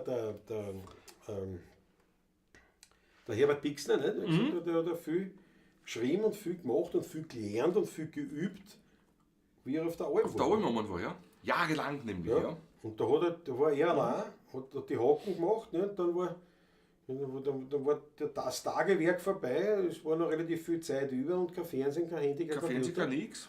Also hat er mit der Harmonika gespielt. Ne? Und Flügelhorn und Klarinetten und Und so so und so weiter natürlich, klar. Du fängst dich an zum Beschäftigen dann. Ne? Das ist, BHs, welche Größe? Haben wir nicht da auch noch alles zusammen, Wolfgang? Goldene Zeit ist die Romantisierung von alter Zeit, Beispiel Mittelalter. Den Leuten ist es nicht wirklich gut gegangen. Ich weiß nicht, ich war nicht dort. ich war nicht dabei. Ich glaube nicht, dass einer schlecht Auf war, der, muss ich anderen, ehrlich sagen. auf der anderen Seite, wenn man schaut, was im 12., 13., 14. Jahrhundert, also ausgehendes Mittelalter dann schon, 15. Jahrhundert, was an Kunstwerken, Ja. an Bauwerken geschaffen wurde damals, wenn es nur schlecht ist, entsteht sowas nicht normalerweise, historisch Ich glaube gesehen. auch. Glaube ich halt. Ich glaube auch. Glaube ich. Also es finstere Mittelalter, es wird wahrscheinlich so eine Epoche im Mittelalter geben haben, das relativ Ganz finster war. sicher, ganz sicher. Aber ich glaube, das Grundsatz ist Weil Mittelalter. damals war eine Kälteperiode, auch eine Eiszeit hat es gegeben. so Ja, eine kleine das auch dazwischen noch, und ja. so. Und das natürlich klar, das war dann die finstere Zeit, da ist einmal viel finster gewesen offenbar. Was man so in Aber der wenn man sich Zwischenzeit anschaut, was an Musik überliefert Ja, wurde aber- und was an zum Beispiel Gedichte auch, nicht? So jetzt weiter von der Wunde, Und so weiter, und so, ja. was da überliefert wurde und an Wissen, nicht? Und Und an auch- Erfindungen, was da waren. Erfindungen und auch an Witz in der ganzen Lyrik und in der ganzen Literatur, die da noch erhalten ist. Walter von der Vogel und genau diese Ja. Minnesang und so. War das nicht nur zuwider, glaube ich. Ja, also ich glaube auch nicht. Finster. Ich glaube auch nicht, Nicht nur. dass das so. Und es ist war ja ganz interessant, wenn man liest das Buch Der Name der Rose von Umberto Eco. Mhm. Und du siehst den Film. Der Film ist sehr gut. Mit Synchronregie natürlich einmalig und natürlich Helmut Gwaltinger. In seiner letzten Klasse. Rolle, ja. Seiner letzten Ja. Rolle. Aber ein Genie. Auch ein Schauspieler, wie ich meine. Aber wenn du das Buch liest, ist es ein anderes Buch. wie der Ganz Film. anders, ganz anders. Weil im Film wird das alles als schwarz, dunkel, schier dargestellt. In dem Buch kommt das nämlich überhaupt nicht schwarz daher. Überhaupt nicht. Das ist eine glorreiche, schöne Zeit. Auch der Bischof oder wer immer da vorkommt, das wird gar nicht im Buch. Dem- Ist im es Film- eigentlich eine recht strahlende Geschichte, aber es gibt halt ein Verbrechen dort. Und noch. im Film wird das ja wirklich so wirklich zu düster dargestellt. Na klar, das Verbrechen, was dort passiert ist und so weiter, alles. Aber es ist dort nie ein strahlender blauer Sonnenhimmel oder Ja, was. nein, der Es ist Film- immer der Nebel nur dort. Wie halt immer. Ein Nicht? bisschen so eine düstere Wolkenstimmung oder es schiebt, es sind nur Unwetter, es ist Nacht, feucht, kalt.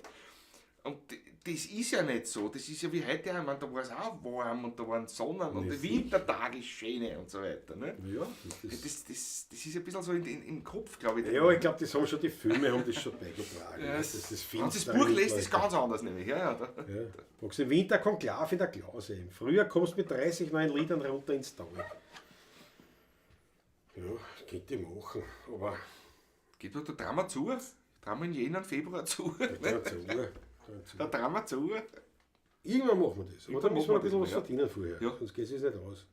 Strom hat es auch keinen gegeben, genau. Matthias Mariacher. Ja. Nein, es ist, also wie gesagt, ich meine, ich weiß ja nicht, ich war nicht dabei, aber für mich, mir widerspricht einfach das, was aus dem Mittelalter da ist.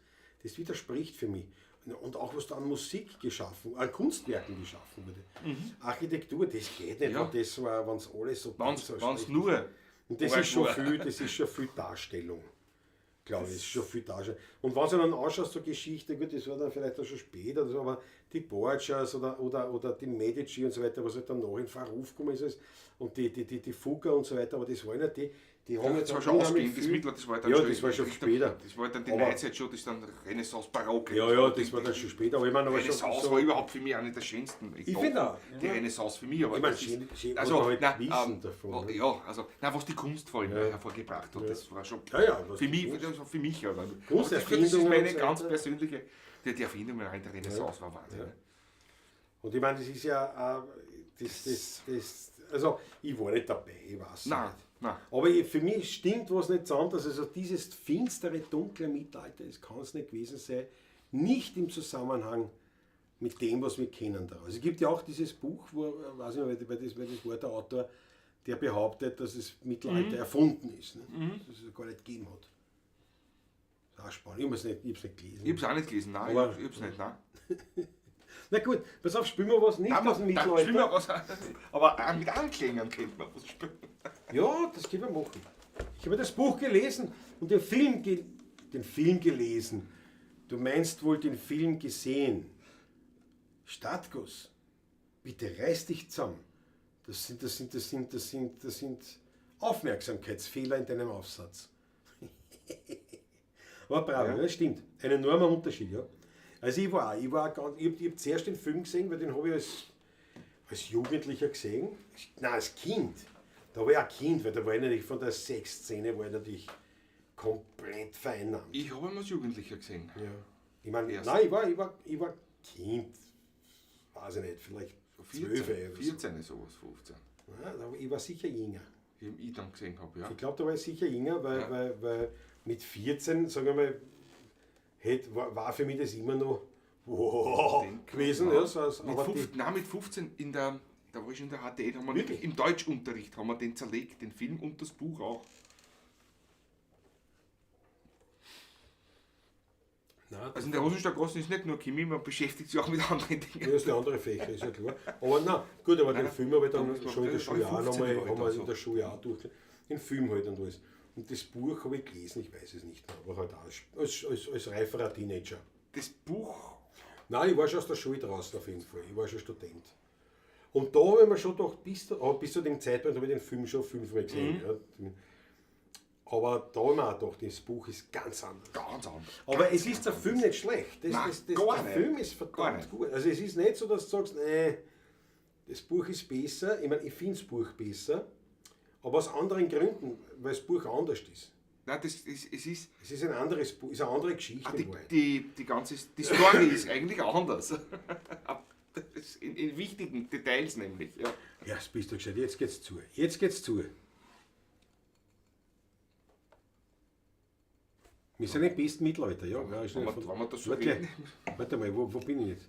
Ich möchte im Mittelalter nicht als Bauer gelebt haben. Ja, ich weiß nicht. Es gibt ja sehr, sehr viele Überlieferungen, die positiv sind und viele Darstellungen, wo ich mir auch denke. Ich meine, ich weiß nicht. Aus heutiger Sicht sage ich nein. Das überleben wir eh nicht. Das geht sich nie aus, ja. Du überleben wir keine 3 Tage im Mittelalter. Aber wenn du es so aufwagst, sagst du, das kommt davon. Aber natürlich, aber wir vergleichen so viel mit heute. Das ist, glaube ich, das Problem. Ja. So, wo bin ich jetzt da? Ich möchte. Warte mal. Was hast du gesehen? Ja. Ich nehme einen Schluck mit dabei heißt. Na, wegen ein Fritzl, weil ich das dezent hingewiesen habe. Ja, warte, hilf mir. Habe ich schon gemerkt, weißt du. Warte noch. Oh, du lieber Augustin.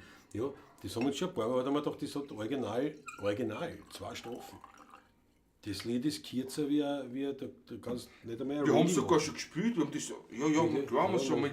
Man dachte, das kann nichts eigentlich. Also, in der heutigen Zeit nicht mehr kann. War der Auto aus Bielefeld. Alter, das macht ja Weltklasse. Der Ulrich, der sauft doch. Ne? Damit meint er wahrscheinlich in Fritzl, weil ich ihm gescholten habe. Don't drink and post. Das Mariacha. Und der Wolfgang hat gesagt, nach einem halben Grünen wieder vertippt man sich schon öfter. Das ist ein Wahnsinn. 2 Norden, ein Gedanke. Ja. Alter, ich habe einen Scherz gemacht für unseren. Ich habe unseren Grausingenieur Fritzl Stadtkurs ein bisschen auf die Schaufel genommen, oder wie man bei euch sagt, auf die Schippe genommen. Und es fällt da gleich viel ein. Das ist natürlich ein Wahnsinn. Der Musikraum sagt, ich habe bei meinen Vorfahren recherchiert, auf dem Land gab es keine goldenen Zeiten oder dunkle Zeiten. Ja, so hat es nur. Nein, das war immer so, wie es ist, ja genau. Sommer, Herbst, Winter, nicht? Frühjahr hat es auch gegeben. Rudi Korbis bringt dann, einmal geht's noch. Ein Liter trinkt man noch. Bring mir das dran, was spielst du? Schau, die Silvia Beaches auch da. Jawohl. Die übermittelten Geschichten wurde von Leuten übermittelt, die schreiben konnten. Ja, es kann schon ein bisschen eine Verfälschung dabei sein. Aber ich weiß nicht, ob das, weil man, das wäre dann schon, was du jetzt sagst, das ist alles ein bisschen Ding, da war schon fast eine Verschwörung, das wird es damals nicht geben. Man hat berichtet, was man gesehen hat, nur in schöneren Worten. Aber ob da jetzt wirklich geschönt wurde, aber wie gesagt, trotzdem, die Musik, die Architektur, die Kunstwerke, die sprechen dagegen. Das ist so finster, wie wir uns das vorstellen, dass die Armen arm waren, das ist aber heute genauso geschissen. Also, ich will heute auch kein Mittelloser sein. Ich mein, nein, definitiv nicht. Das hat sich nicht geändert, oder? Oder wenn du in einem anderen Land lebst heute, ja. Das hat sich gar nicht. Es ist bei uns, wir leben da, das ist so. Ja, das stimmt. Der Hund im Simpel, nicht? Ja. Das muss ich ganz ehrlich gestehen, ist so. Aber da brauche ich nicht einmal so weit schauen oder irgendwo anders. Nein, ja. Das ist nach wie vor nicht so, ne? Schau, der Wolfgang ist arg. Der Klaus ist ein leibender Bauer, hat mir auch Meister Spirk bestätigt. Er ist halt ein Lausbauer. Aber er hat auch der Meister Spirk bestätigt haben. Eine Frechheit. So, wir fangen jetzt mittelalterlich an, ne, haben wir gesagt.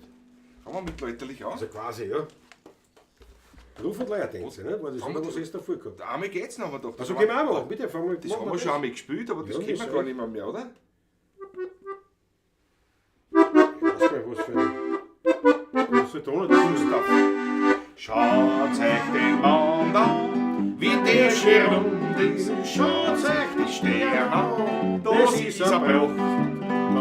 Das ein guter Grund ist, dass ich dran will, die ganze Nacht. Ich so geh schon, geh bitte geh schon zu meinem zweiten Ich. Aber es ist fürchterlich, Immer wieder drückt's mich nieder und ich wär schwach und gib ganz gern ein bisschen noch. Einmal geht's noch, einmal geht's noch, ein Liter trinkt man noch, jetzt schau was Geld nicht an. Einmal geht's noch, einmal geht's noch, und wenn's für immer geht, ist schon spät.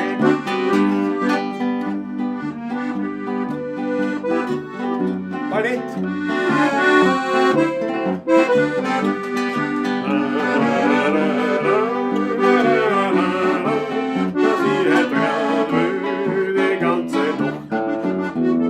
Er schaut ins Taschel, er schaut ins Flascherl, dann schaut er auf die Uhr, aber er hat noch nicht genug. Guckt der Engel mit seinem Engel und ich war schwach und gibt ganz gern ein bisschen noch.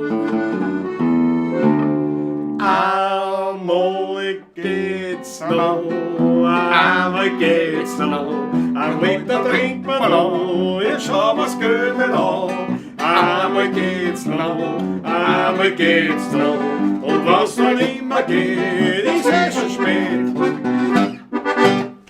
weh tut's zwar nicht, aber ein bisschen unangenehm ist, wenn es einmal nicht mehr geht.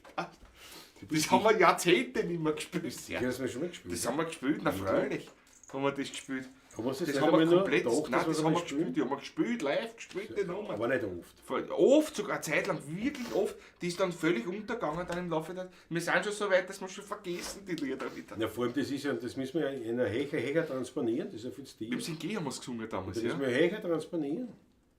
Das werden wir jetzt in C spielen oder was, Das ja. ist ja Wahnsinn. Oder in B oder was, ja, sowas, ja. Glasbuhr, nicht Lausbuhr. Bravo, Matthias. Ja, wir sind wirklich noch die Inseln, das soll ich nicht. Ja, absolut. So, bitteschön, und jetzt der Patrick und jetzt der? Ha? Wegen Mittelalter war es gewesen. Ja, eigentlich ja. Wie taugt das da so mit der Lehne? Weißt du, so Drucklein, das hat irgendwie was Ja, so total. musst du aufpassen, dass du nicht Niedlich. verschwiegst nach hinten. Das war aber das hinterher. Patrick unterhält die Er Leute. ist ja gar nicht mehr im Bild dann nämlich. Das war ja, kann untertauchen. Das ist quasi der Lehnpotenz für Peru angestellt. Nicht? Weil so ist da unter der Stange durch, ohne dass das Kreis weg ist. Nein, das ist ja so. So, Mittelalter war es, ne? Nix für ungut, sagt der Ulrich zum Frätzl. Der Frätzl hat das schon aus, der Frätzl. Aber es ist ja Wahnsinn, gell, wie es läuft. Ich habe mir gedacht, ich mache ein kleines verbales Liebesdatschel. Ja, so ein kleines. Und die fangen gleich an, klar, der Frätzl hat angesucht wieder sein hin und her. Das ist eine Frechheit. Eine Frechheit, lass von meinen Frätzl in Ruhe. Jetzt, wo er wieder Fritz heißt. Das ist auch super. Das ist überhaupt super. Bravo, Fritzl. So, jetzt hat es ja noch nicht, um zu vergessen. Naja. Halt Schmattes eine. Schmattes eine haben ja wohl Schmattes. Schmeiß ich eine, natürlich. Jawohl. Jetzt einmal. Wir danken euch herzlichst für einen Schmattes. Dankeschön. Einen Obolus, weil ich die Musik taugt. Große, kleine Beträge, wir nehmen alles. Und wie gesagt, denkt mal dran, vielleicht sagt zuerst, das ist leibend. Ich mache so eine Kanalmitgliedschaft. War einfach lustig. Ich finde es war einfach lustig. Das ist ein Hetz, finde ich. Ich finde das Bringt das. Vorteile gibt es gar nicht in dem Sinn. Wir machen Oh ja, keine, du hast die Gespritze. die Spritzeglas, die hast, die hast, Spritzeglas hast. Und natürlich eine gute Nachrede von uns. Aber die hat so auch eigentlich, das ist auch ein schlechtes Ding. Aber ja, aber wir machen jetzt keinen Sondercontent oder ein spezielle Ding. Wir wollen ja, dass es Wiener Lied 4 kommt. Dass wieder ein bisschen in die Allgemeinheit, in die Gesellschaft wieder ein bisschen bekannter wird. Das ist der Plan. Und da denke ich mal, ist jetzt so ein Bezahlschranken oder sowas, war er da jetzt irgendwie ein bisschen Nein, ist ja kontraproduktiv, absolut, ja. Schwachsinnig, Schwachsinnig. muss ich ehrlich sagen. So gern wir natürlich, weil wir sind jetzt auch keine Höllig, wir wollen natürlich schon von dem Ja, guten Leben wir können leben und davon, Geld verdienen, das ist kein Thema. Klar. Aber wir wollen natürlich da schon eine gewisse Ausgewogenheit haben. Also es gibt keinen Vorteil in dem Sinn, aber es war leibend. Superchat 10 € vom Ulrich. Der Hebe sofort meinen Schau, jetzt habe ich den Wolfgang gleich blind. Wolfgang, tut mir leid, das war Fehler. Das ist weitergerutscht, weil ich die reingedruckt habe. Das passiert, wenn man am Tablet schreibt und beim Fernseher schaut. Jawohl, bravo. Frätzl ist auch voll ausgerüstet.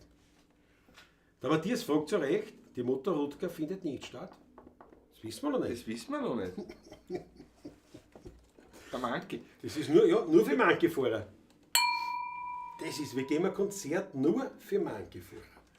Ich sehe so wenig eigentlich. Ja, gar keine. Das ist im Prinzip, Gott sei Dank hätte man das live übertragen ins Internet, dann hätte man wenigstens ein paar Flaschen. Alexander Haus hat die 8 Leine. So, jetzt aber Patrick. Mit Leuten, Danke Ulrich fangen wir mit für deinen Schmattes. Warte, ich muss das schlucken.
Ruf und Lehrtänzer. Ja, Beim Schluss hat man es ja noch gehört, aus welcher Zeit das so stammt, die Melodie ursprünglich. Richtig. Das ist noch Mittelalter, ja. Richtig. Und So. selbst auch bei den Graseltanz eigentlich, wenn man die ein paar Tunter und liegen lässt, ist die Melodie auch, merkt man es auch, wo das eigentlich herkommt noch. Die Melodie ist ja durchaus bekannt bei manchen Tanzmusikstücken aus dem Mittelalter.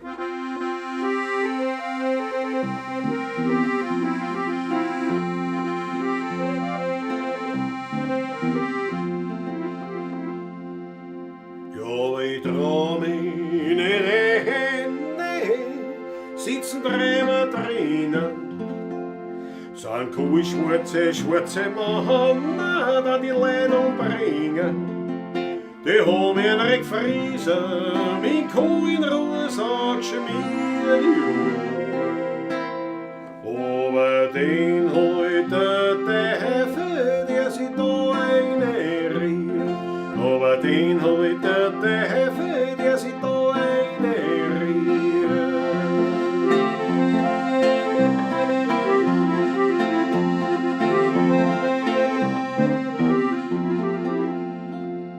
Da wird der Moos in Köln, muss eine Wetter verholen.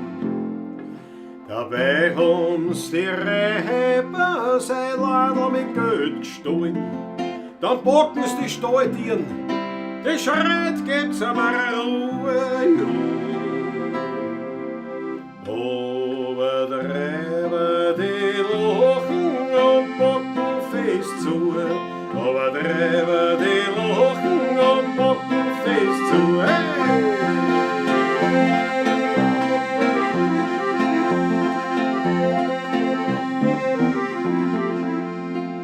Auf einmal geht die Tiere auf, kommt der Graseleine. Der schreit, es verloten, hurcht's noch ja grad auf mich. Lass geschwind die Tiere los und gebt's dem Wirten sein Geld, weil wir holen uns von der Rechenleid alles, was uns noch fehlt. Wir holen uns von der Rechenleid alles, was uns noch fehlt.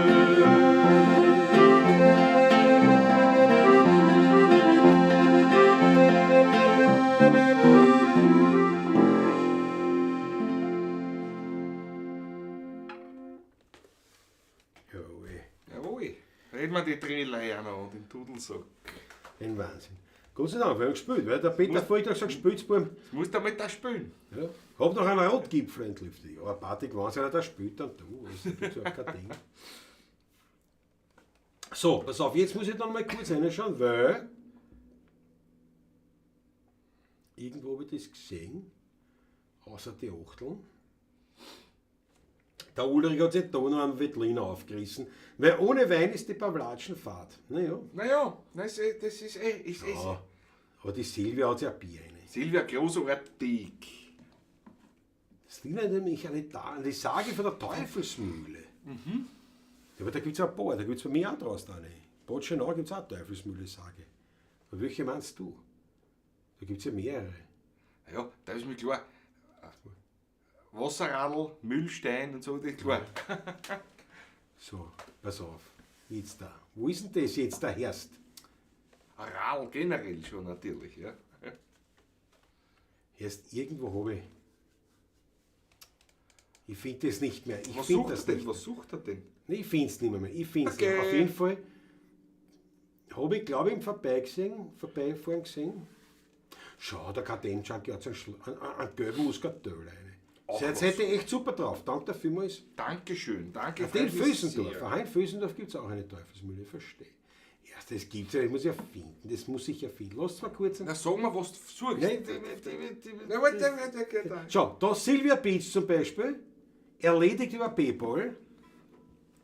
Ich danke dir herzlichst. Ich danke dir herzlichst für den Schmattes. Der Ulrich schreibt das schon, die Quetschen klingt da eh wie ein Drehorgel, ja. Genau. Eher wie ein Drehleier eigentlich, ja. Drehleier, ja. Ein Drehleier, ja. Das ist beabsichtigt, ja. Erst irgendwo habe ich noch wem Ich gesehen. bin da mal auf die Idee gekommen vor ein paar Jahren, dass man das ja bei der Schrammelharmonika durchaus machen kann, wenn man so weit greifen kann. Akkordeon wird fast ein bisschen eng. Ja, Akkordeon wird geht sich schwierig. nicht ganz aus. Muss man sich mit der linken, mit der Bassseite dann behelfen. Geht aber auch. Kann man sogar noch verstärken, Tempo tun. So wie es bei der Drehler ja bei den großen Drehlerern dann ist. Ja. Finde ich nicht mehr. Irgendeiner hat noch was geschrieben, von wegen das was reingehauen hat. War das der Wolfgang zum Schluss? Tut mir leid. Jetzt irgendwie wollte ich noch, habe ich gesehen, im Vorbeigesehen, irgendeiner hat noch was gesagt, der hat. Nein, ich glaub, oder war es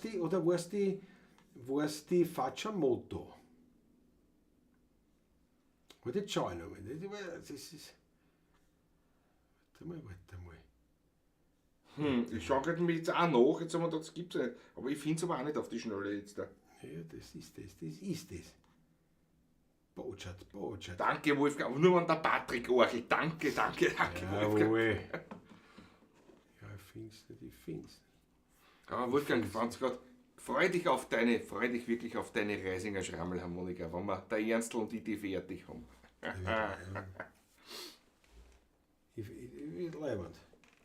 Ich nehme einen Schluck Wein. Dresdner Straßenecke Ketzergassen gab es auch eine Teufelsmühle. Ja, die hat es aufgegeben. Ja. Den letzten Schluck nehme ich Ja, jetzt. ist das wahr? Was von der Flasche oder für die jetzt? Da von der Flasche? Von der Flasche, die Flasche ist leer. Ja, Flasche ist leer, ne? Das ist Wahnsinn eigentlich. Ja. Mein Backschiss bekommt es beim Taschler. Irgendwer hat noch was reingeschrieben, auf jeden Fall herzlichsten Dank, dass er Schmattes unterwegs ist. Danke Bitte euch. Danke euch allen. Grazie mille, wie wir international so sagen. Ja, das heißt, wir kommen zum Schluss, ne? Wenn die Flaschen leer ist. Na, schon langsam, ne? Die Flaschen leer ist, was müsst ihr machen sonst, ne?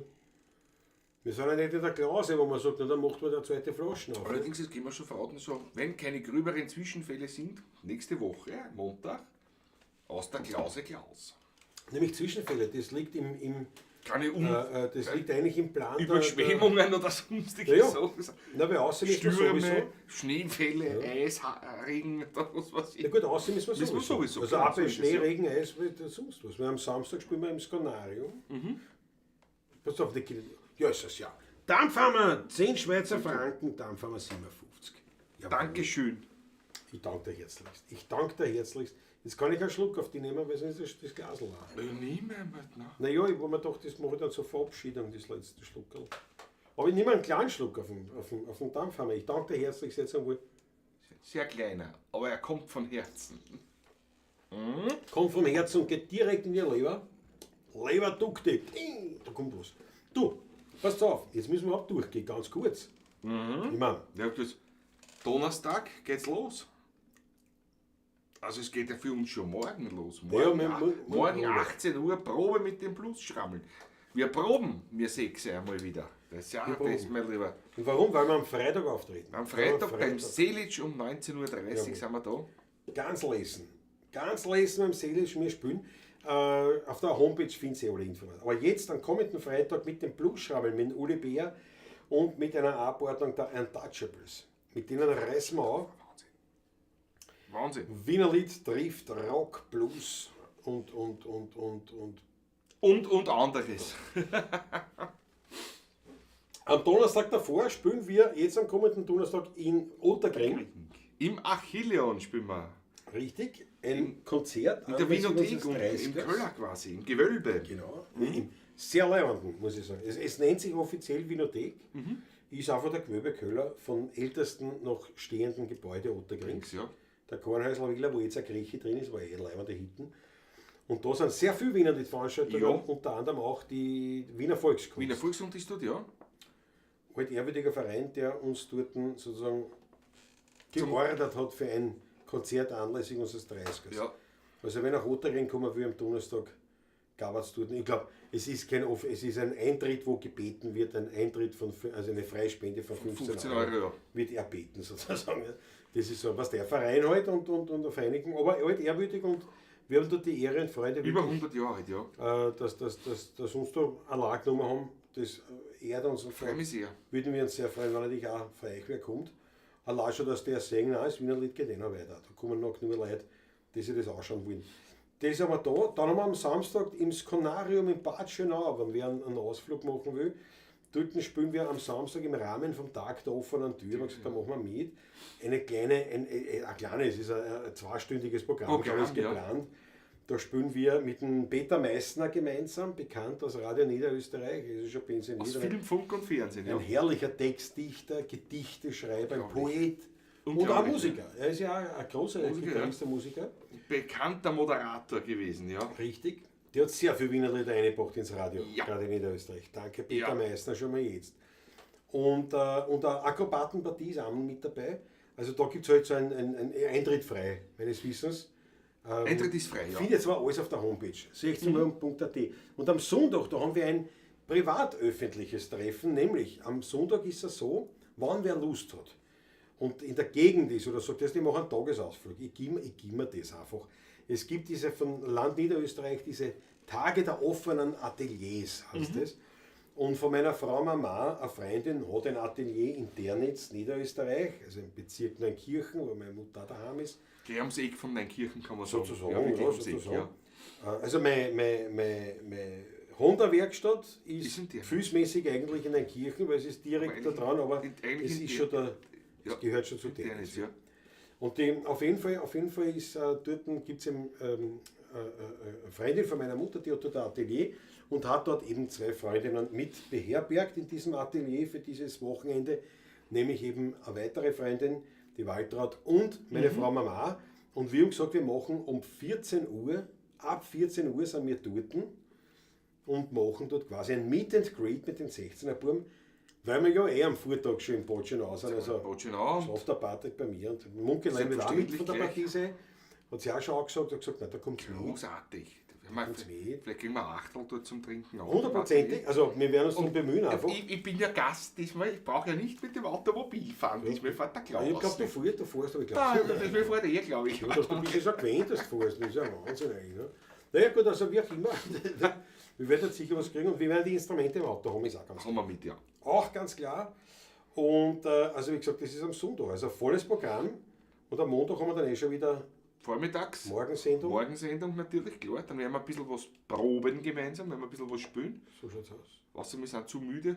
Glaube ich aber nicht. Und am Abend haben wir die Pavlatschen. Ja.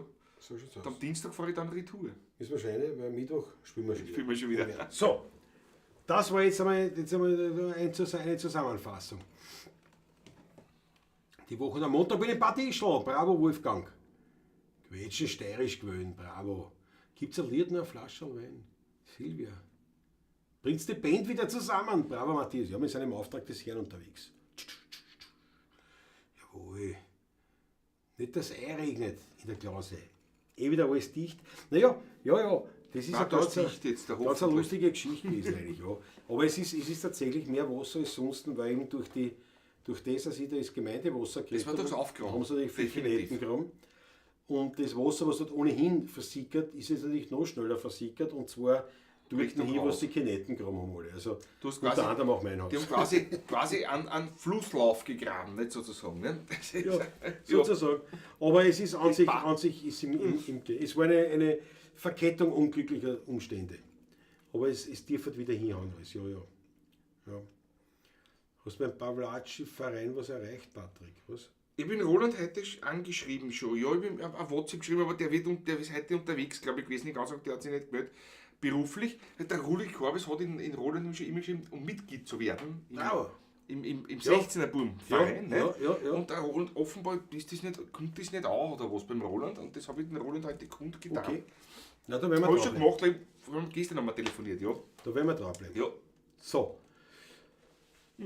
Und ich würde jetzt sagen, ja, ich weiß, es wird gebeten, nicht aufzuhören, aber Nein, aber wir spielen es auch, muss man. Ja, wir haben eine strenge Woche vor uns. Und ein bisschen. ja, und es ist nichts mehr im Glas drin. Und den letzten Schluck habe ich jetzt da aufgekommen, weil es mir erinnert hat dran natürlich. Aber das werden wir jetzt schon noch würdigen, weil ja die Susanne Fabra, möchte ich fast sagen, eine der, ja, schon bei den allerersten, nicht bei den ganz ersten Pavlatschen dabei war, aber ziemlich lang. Ich weiß nicht, Susanne, ob du das weißt, wie lang schon, oder wann du zu uns gekommen bist, aber ich sage mal, ich bilde mir ein, dass Susanne Fabra damals schon, wie wir noch im Studio hier Stetten waren. Genau. Also das war im 19er Jahr. 19er Jahr, ganz am Anfang. Das war noch relativ kurz eigentlich, ja. Also relativ Naja, kurz. es war ein halbes, dreiviertel Jahr Jahr sowas, schon, ja. aber es war im 19er Jahr, das weiß ich, weil dann das Haus da fertig geworden ist und ich habe das zum Glück, bin ich dann da hergezogen, in Köln aber zum Studio und habe das andere Studio gekündigt. Da haben wir gesagt, das brauchen wir nicht mehr. Weil dann ist ja gekommen Corona und natürlich, also Studio hätten wir schon braucht, also habe ich da gehabt, aber ich sage, aber natürlich haben wir geschaut, dass da haben wir schon finanziell ein bisschen Fixkosten Fixkosten ja. Also es war Maßen. Und da war, glaube ich, die Susanne schon dabei. Da war die Susanne schon dabei, ja. Und daher sage ich jetzt einmal, weil morgen Geburtstag, ich gratuliere dir natürlich nicht zum Geburtstag. Man gratuliert nicht. Im Vorfeld macht man es nicht. Im Vorhinein macht man es nicht. Aber es kann nicht schaden, wenn grundsätzlich jetzt einmal unsere werten Pavlacisti haben wir ja ordentliche Orgie an rote Achteln ausgelassen für die Susanne Fabra, die morgen ihren Geburtstag feiert. Zum Glück noch unter den Lebenden weilt, weil, wie gesagt, wir haben ja das. Ja, Gott sei Dank ja. Das erste Mal hart durchgreifen müssen und den Thomas sperren von allen Plattformen, weil der frecherweise die Susanne sterben hat lassen. So ist es, gesagt hat, die ist gestorben. Also das ist wirklich, das geht man noch immer nicht ein, wie man so deppert sein kann. Aber gut. Schaut da vorhin schon der eine die Achteln. Haut eine die Achteln für die Susanne. Sie kommen schon. Für morgen wünschen wir dir alles Gute. Und zum Geburtstag gratulieren wir noch nicht, aber natürlich, selbstverständlich. 2 Lieder habe ich mir gemerkt, wie gesagt, das Tanze mit mir in den Morgen gehen wir nicht. Nein, das nicht einmal Fliege mit mir in den Himmel. Fliege mit mir, nein, wie anders hat das geheißen, Fliege mit mir in die Freiheit, oder nicht? In die Heimat. In die Heimat, fliege mit mir in die Heimat. Ja, das weiß ich nicht, weil das mag ich so nicht üben. Das ist das kennen wir ja, das könnte ich, aber das andere kennen wir nämlich nicht. Aber die das haben wir verwechselt, ja. Das Ringelspiel war es? Ja, die zwei machen wir. Ja. Die 2 reißen wir an. Und dann gleich direkt darauf das Schlusslied. Aber jetzt der letzte Schluck, ausnahmsweise nicht für alle, sondern für die Susanne.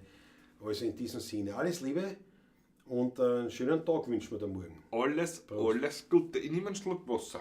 Beim Bein ist vorbei. Ja, das hat sie sich nicht verdient, ein Wasser hat sie sich nicht verdient. Fangen wir an mit der Wampen, da gehen wir aufs G7 und dann Ringel spielen. Ja, genau.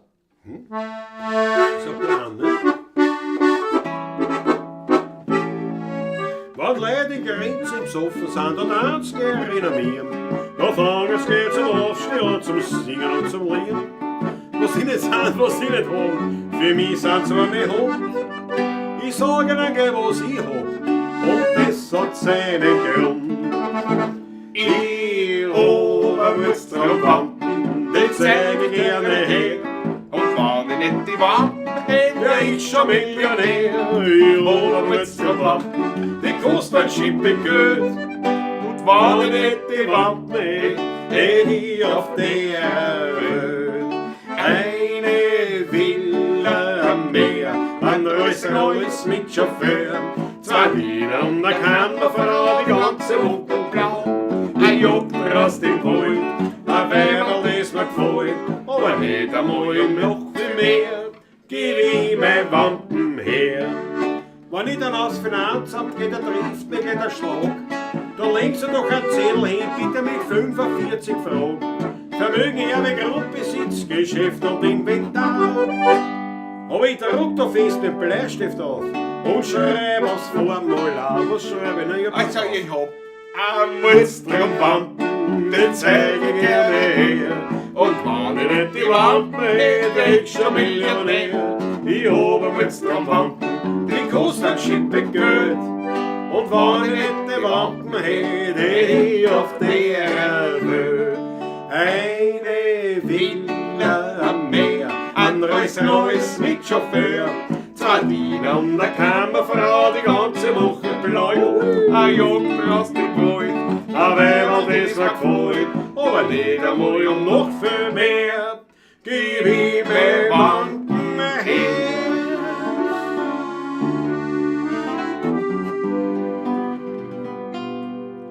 Trägt nur seine Uhr herein größter Jux für groß und klein. Jeder Schimmel lackiert, wird ganz frisch gespielt. Eine Fuhr, eine Tour kostet 20 Groschen nur. Eine Reise voller Spaß, ohne Reisepass. Jeder rutscht sie wie er kann, vorwärts gehen wir's an. Schön ist so ein Ringelspiel, das ist ein Hitz und kostet viel, damit auch der kleine Mann sich eine Freude leisten kann. Immer wieder fort weg und braut sie da am selben Fleck. Man kann sagen, was man will, schön ist so ein Ringelspiel.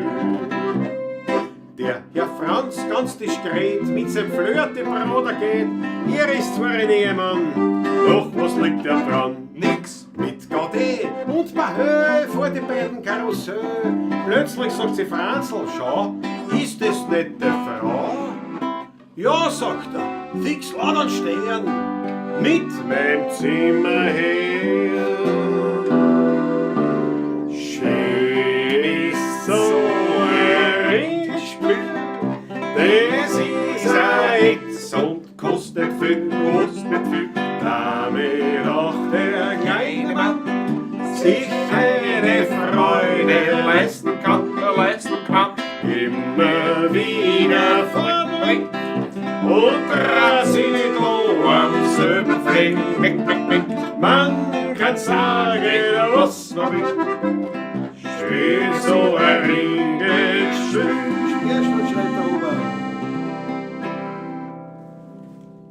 Speerstund schreit da oben, Speerstund schreit da oben, Leibl, geht's doch endlich heim.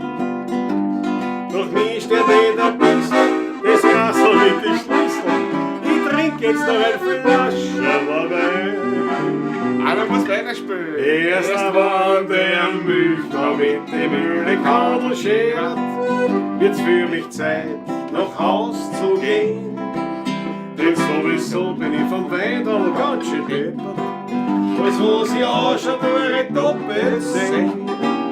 Erst wann der Milchner mit dem Mühlekadel schert, wird's für mich erst richtig schwer. Wann eine alte voller Zorn doch Bankletter, denk ich an Goethe, dran ich und her, nix mehr.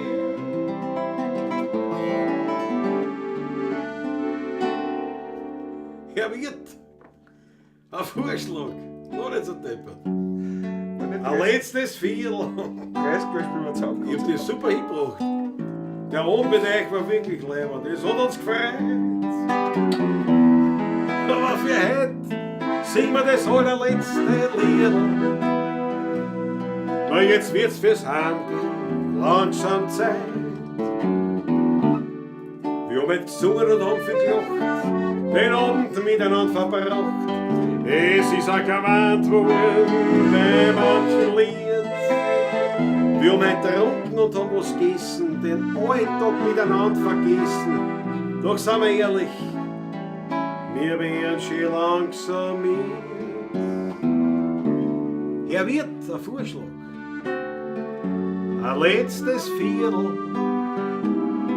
Der Abend mit euch war wunderschön, es hat mich gefreut. Aber für heute singen wir das allerletzte Lied. Weil jetzt wird's fürs Heimgehen langsam Zeit. Wir rieben meinem letzten Viersitz, denk ich an meinen blöden Witz, an die schönen Werderlieder und an die Gemütlichkeit. Wir mit Post und gesungen viel, aber gegen Ende wird's langsam still. Und so hat er jede Stimmung ihre Zeit. Er wird ein Vorschlag. Ein allerletztes Viertel. Der Abend mit euch war wunderschön. Es hat uns wirklich sehr gefreut. Aber für heute ist das allerletzte Lied. Jetzt wird's fürs Heimgehen langsam Zeit. Jetzt wird's fürs Heimgehen langsam Zeit.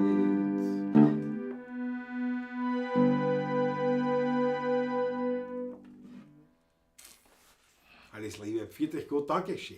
Pfiat euch Gott.